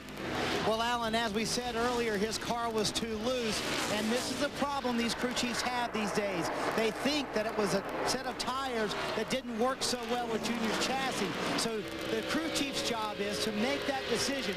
Do I adjust for that, or do I just assume that it was indeed the set of tires? You know, Junior turns 27 on Wednesday. He cannot have a party, a birthday party on Wednesday, because he's got to be gone all day and night at a photo shoot for a sponsor. So the party is tonight for Dale Earnhardt Jr.'s 27th birthday, and I'm sure he'd love to celebrate it with a win. He's going to have a little bit of luck for that to happen right now. See, you know, and what they're talking about, these tires are, sometimes you get a set of tires that aren't exactly like the last set you had. So a lot of guys are complaining about the inconsistency of the tires. So when you come in and say your car's a little bit loose, you don't know whether if you make that adjustment, if you make a chassis adjustment, if the tires really fix that loose. So it's really a guessing game. The guys are having a hard time getting a handle on these tires right now. And a moment ago, I talked about Rusty Wallace's car being tight. He went down in the corner in 3. The car goes down the bottom of the racetrack and just pushes up. This is what we're talking about by tight as we go inside our TNT virtual garage. Preferred line. The car's on the bottom, and all of a sudden it just goes up the hill. Will not turn off the corner.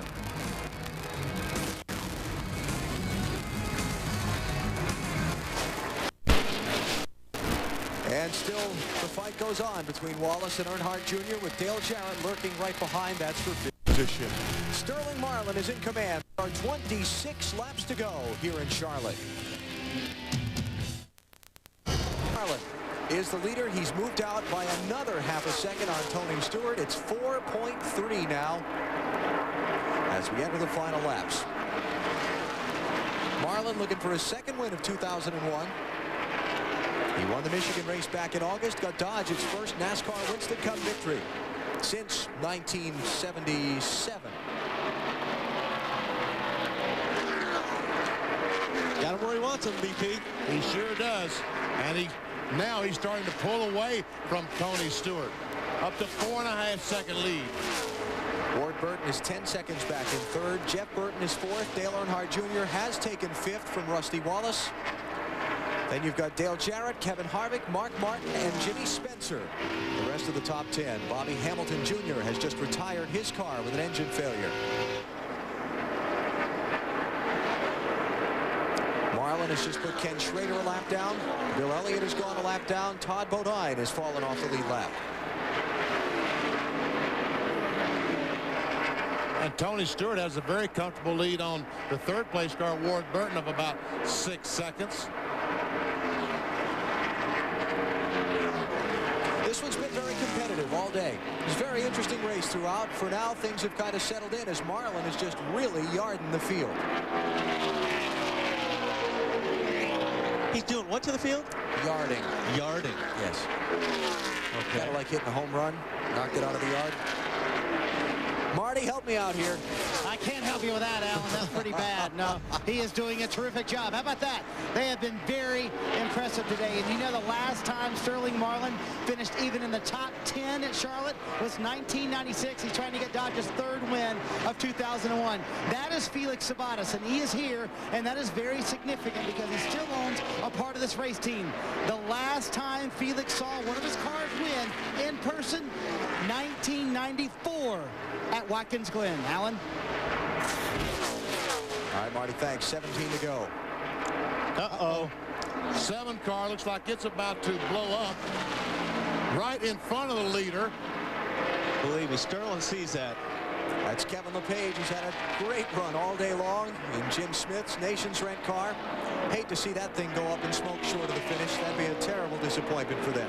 We saw some smoke out of the left front.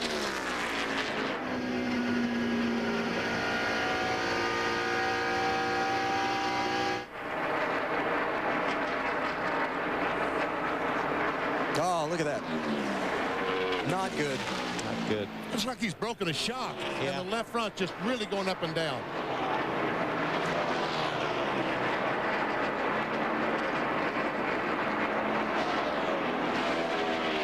And we welcome back those of you who've been watching NBC News. Continuous coverage throughout the afternoon. We're at Lowe's Motor Speedway, Charlotte, with 15 laps to go in the UAW GM-Quality 500. The silver car on your screen came into today's race with Jeff Gordon and Ricky Rudd lined up side by side, 19th and 20th on the grid in their race for the championship. Both have had their problems all day. Gordon visited pit road for a green flag stop at lap 110. Then a caution came out, trapped him a lap down. He got the lap back later, then had to pit at lap 219, fell 2 laps down. He's only been able to get one of them back. Rudd was involved, his other title rival, or his title rival. Rudd was involved in a crash on pit road, of all things. He bumped fenders with Rusty Wallace at lap 49.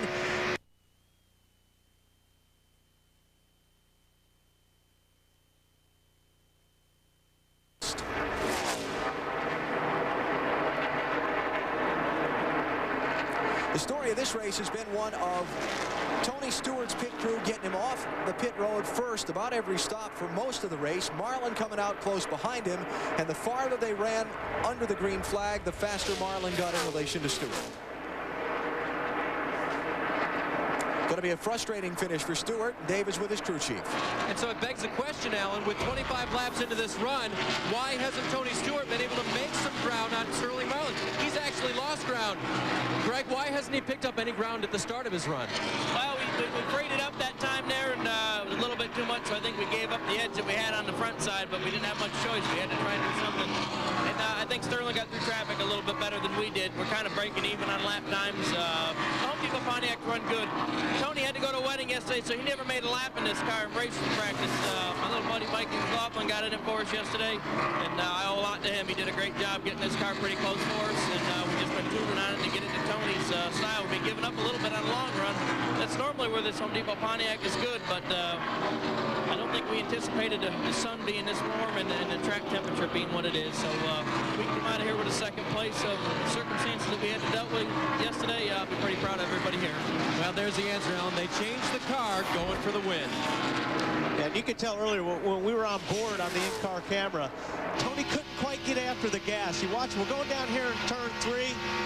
He'll get off the throttle, he'll drive it in, and he'll pick up the throttle right here. See, just gently picked up the throttle, and he can't pound on the gas, Benny, like you really need to get off of turn 4. Wally kind of wait. Let's try it this time. Wally, go ahead. Okay, well, now we're going down into turn 1. We'll get out of the gas, get the car set, pick the gas up a little bit, then feed it, feed it, feed it, feed it. Now you're hard on the gas. Not as important in 1 and 2 as down here in 3 and 4, where it's tricky getting back on the gas after you've had tire wear. Off the gas, try to get the car down. Listen.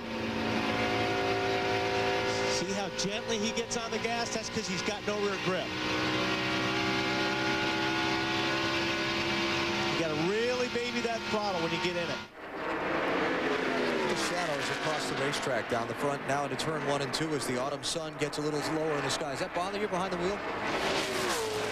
It's not too bad here. There's a couple places where it really gets bad. I remember it used to be at Phoenix, it used to be really bad because that sun would come down right in turn 1 and you'd be driving right into the sun. But it's not bad when you're driving from the sun to the shade. Rockingham going in turn 1 used to be the absolute worst. The one advantage, a lot of these racetracks keep building seats, and the higher they go with the seats, the more they block the sun out.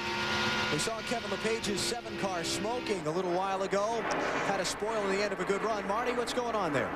Well, they're hanging in there, Alan. They're in 13th right now, and it is a left front tire rub is what Kevin is saying. It seems like when he hits the brakes, it's when it's a little bit worse. You can see it bounding up and down there on the racetrack as he goes over those bumps, and that is the problem, a left front tire rub. They're hoping it hangs on for just a few more laps. But see, if you watch a BP, like especially when it comes out of 2, it actually smokes when he's way out of the corner. Don't you think if something was broke, you'd see it right there? Yeah, you'd think you'd see it in the corner when the pressure is on the left front.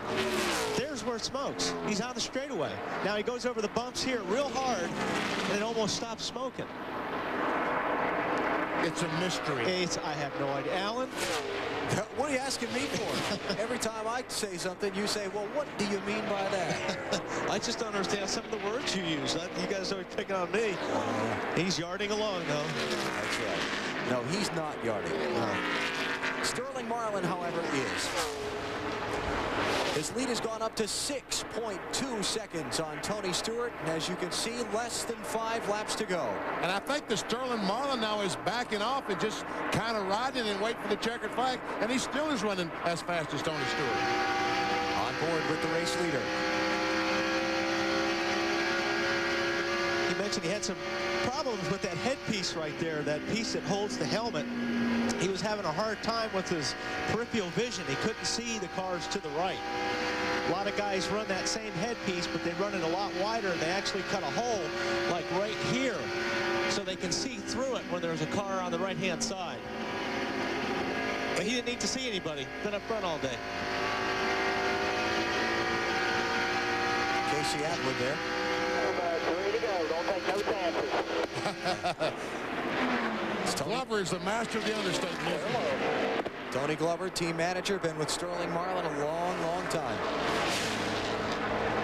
Glover, second-generation racer. His father was an outstanding late model driver. Sterling Marlin, son of Cuckoo Marlin, former Winston Cup driver. And now a 3rd generation of Marlins coming along. Sterling's son, Stedman, racing regularly and finding some success. No pressure, no pressure, 2 to go. And that's a nice thing to hear. No pressure, there's nobody in your mirror, you got 2 to go. Just, you know, that's the best of situations, is they're coming for the win and not having somebody on your bump. Like yesterday, boy, Matt Kenseth and Greg Biffle racing each other, a couple laps to go. That went in a little bit hard, spun the car out, and Biffle took the win. You know, we talked at the top of our broadcast about this being the home stadium for many of these teams and how important it was to win. Ironically, the guy that's going to win is one of the few drivers who doesn't live in the Charlotte area. Still maintains his residence in Columbia, Tennessee. Nashville area is where Columbia is. But the car and the 30 or 40 people that work on this car are all based about 30 miles from here. Final lap for Sterling Marlin, seeking his 8th NASCAR Winston Cup win and his 2nd of 2001. He's led the Dodge Boys charge all throughout this season, and now he's going to get the win in the UAW GM-Quality 500. Marlin wins at Charlotte. Slow down, man, I'll tell you something.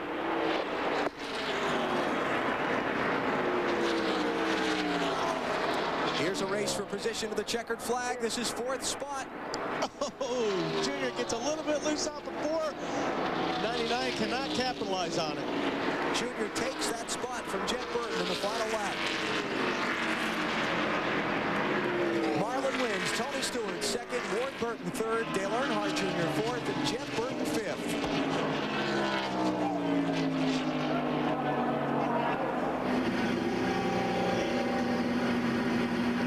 First win here at Charlotte for Sterling Marlin. He had a 2nd place run as his best finish prior. That was way back in 1989. May 1977, the last time a Dodge went to victory lane here. That was the King Richard Petty who did it. Big flag right there on the right in the middle of the racetrack there. I think. Oh, we got another wreck. Oh, that's what you call head first. Come over here to the flag with you. These guys aren't used to running BP. I don't know. Patriotic celebration. About to be done by Sterling Marlin and company.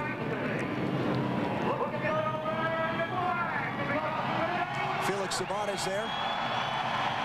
Former full owner of the team. Uh-oh, I don't see the silly sticks, or what are we calling it now? Silly sticks. He's not in victory lane yet. He's getting out there, though.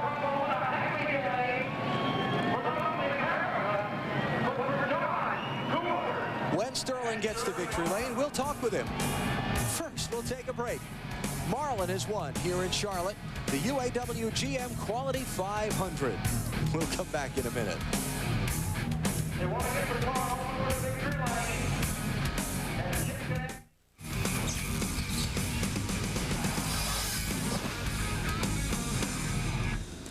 Welcome to the Autotrader.com post-race show. Coverage of the aftermath of today's UAW GM-Quality 500 at Charlotte, won by Sterling Marlin. And Marlin has rolled his Dodge into victory lane. The silly sticks are up over the window. And let's go to Bill Weber. Well, Sterling Marlin in victory lane for the 2nd time this season, and for the first time in a long time with the sun shining. His last 2 wins have both been rain-shortened victories, but today the sun, success, and the American flag wave for Sterling Marlin and the Coors Light team.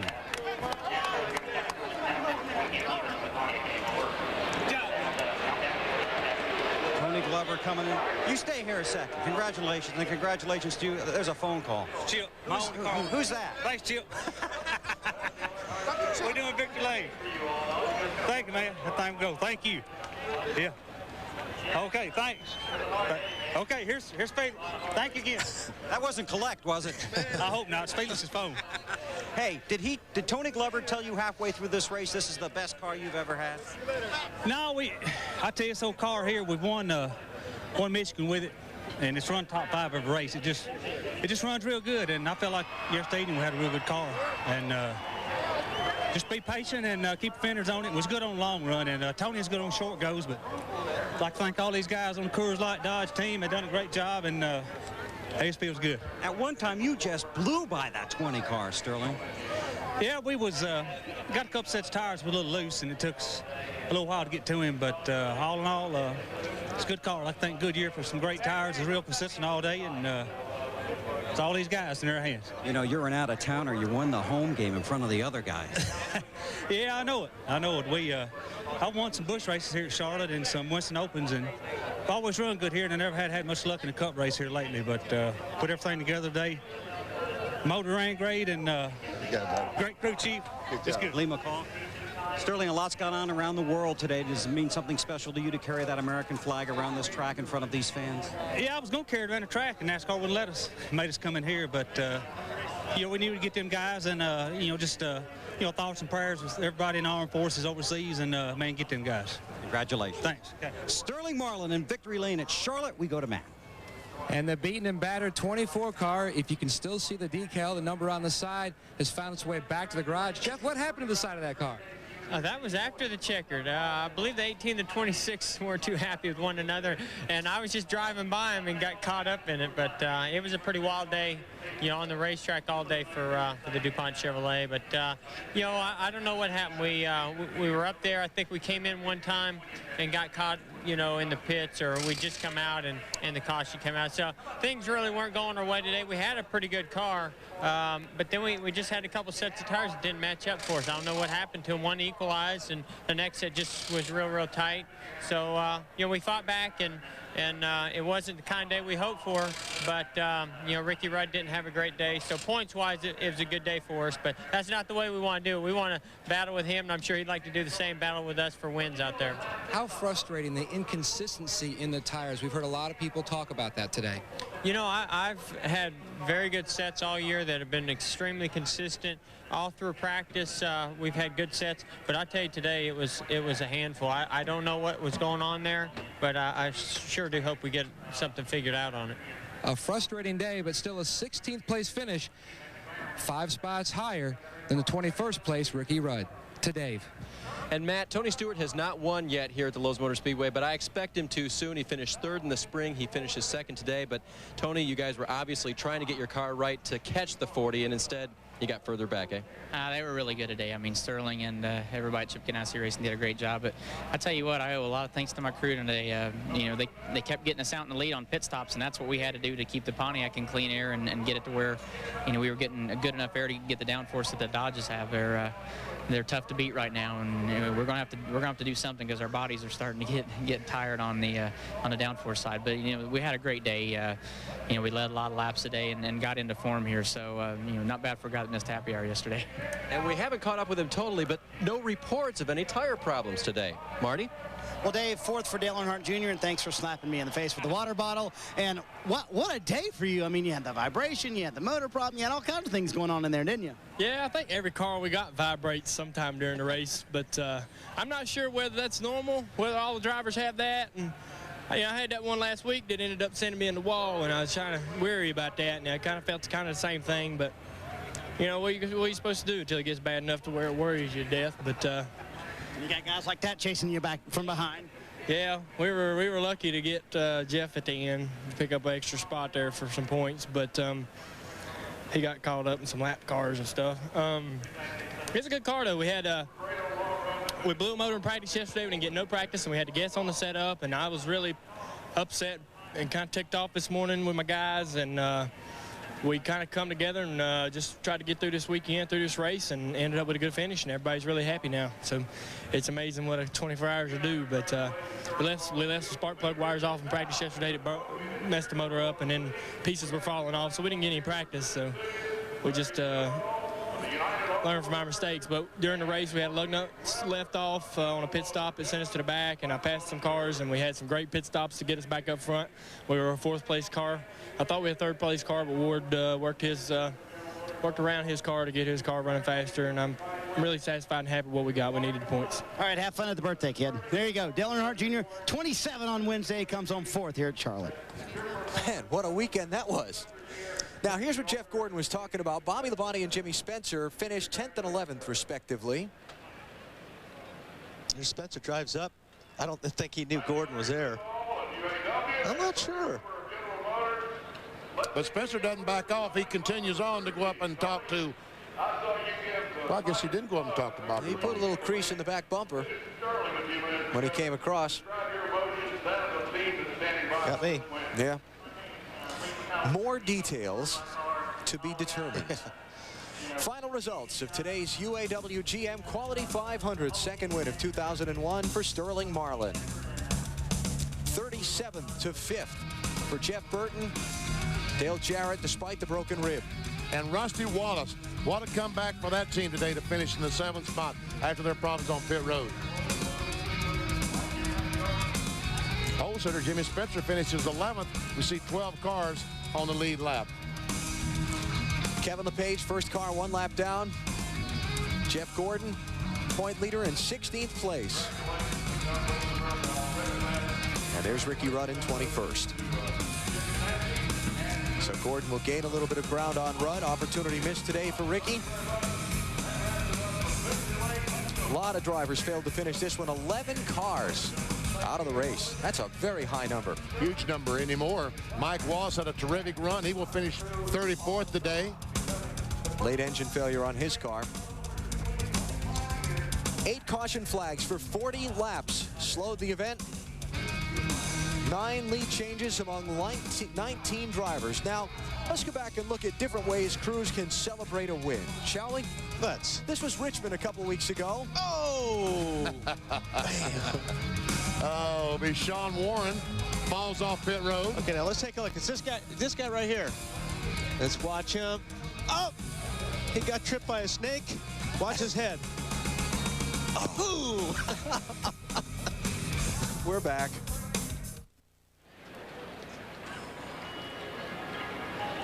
Here are the championship standings after today's race. 7 left now in the season. The lead was 2:22 coming in. No change in the top 5 positions. But Jeff Burton did move into the top 10. Johnny Benson falling out of the race for the 2nd week in a row has dropped him off of the leaderboard there. Martinsville next weekend, short track, bumping and banging, little old flat half-mile speedway. Isn't that going to be some fun? And you saw that tire mark on Jeff Gordon's car on the left side at Martinsville next week. That will be incidental contact. Bud Pole qualifying Friday at 3 Eastern time on CNN Sports Illustrated. Saturday on TNT. Final practice for the Winston Cup drivers from Martinsville at 1 Eastern, followed by the NASCAR Busch Series race from Memphis at 2:30 in the afternoon. At another short track. Then next Sunday, the Old Dominion 500 presented by Stacker 2. NASCAR on NBC at 12 noon Eastern time. For those of you watching on NBC, we're going to send you directly to the Gravity Games in Providence, Rhode Island. Those on TNT. We're back with more post-race coverage from here in Charlotte in a minute.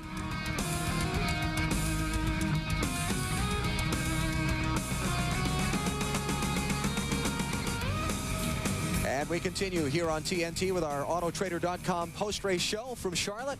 Ricky Rudd, not a good day, Matt. It was a very frustrating day for Ricky Rudd. First off, Ricky, did your problem start as far as your handling of the race car goes with the contact with the 2 car on pit road? Well, yeah, I mean, that's what started our problem. What happened is we made our pit stop. We're pulling out, and the 92 pulled out of his stall and drove right into my left side, and that knocked me into Rusty, which damaged our right side and damaged Rusty's car. And basically both our front fenders, which, you know, we depend on heavily for aerodynamics, were basically reshaped and not to our liking, obviously. I mean, the car didn't run very good at all. It's the worst we run all year. We've seen a lot of teams today talk about the inconsistency in the tires. Jeff Gordon said he's never seen it this bad. How about you? Well, I think I'd have to ditto what he just said. End of the race, we were running. I think there's only one car quicker than us, and that was a leader.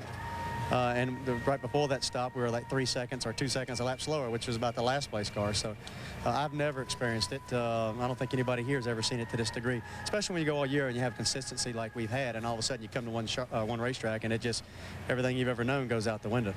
21st place finish, a disappointing day for Ricky Rudd. To Marty Snyder. Well, Matt, Jeff Burton started 37th and finished way up there and almost had 4th, but finished 5th. Yeah, we lost 1 spot there at the end to Little Earnhardt. We got real tight at the end, and he was coming pretty hard. I just couldn't hold him off. We got back beside him, but didn't have enough racetrack to get him. Real quick, the hand okay with the lug nuts? Yeah, actually, it was a piece of rubber. It didn't. It was a piece of rubber hit it and just bent it back. It hurt really bad then, but it doesn't hurt now. All right, Alan. Jeff Burton finishes 5th. Come back with some final thoughts from Charlotte in just a minute. Sterling Marlin is holding the winner's trophy.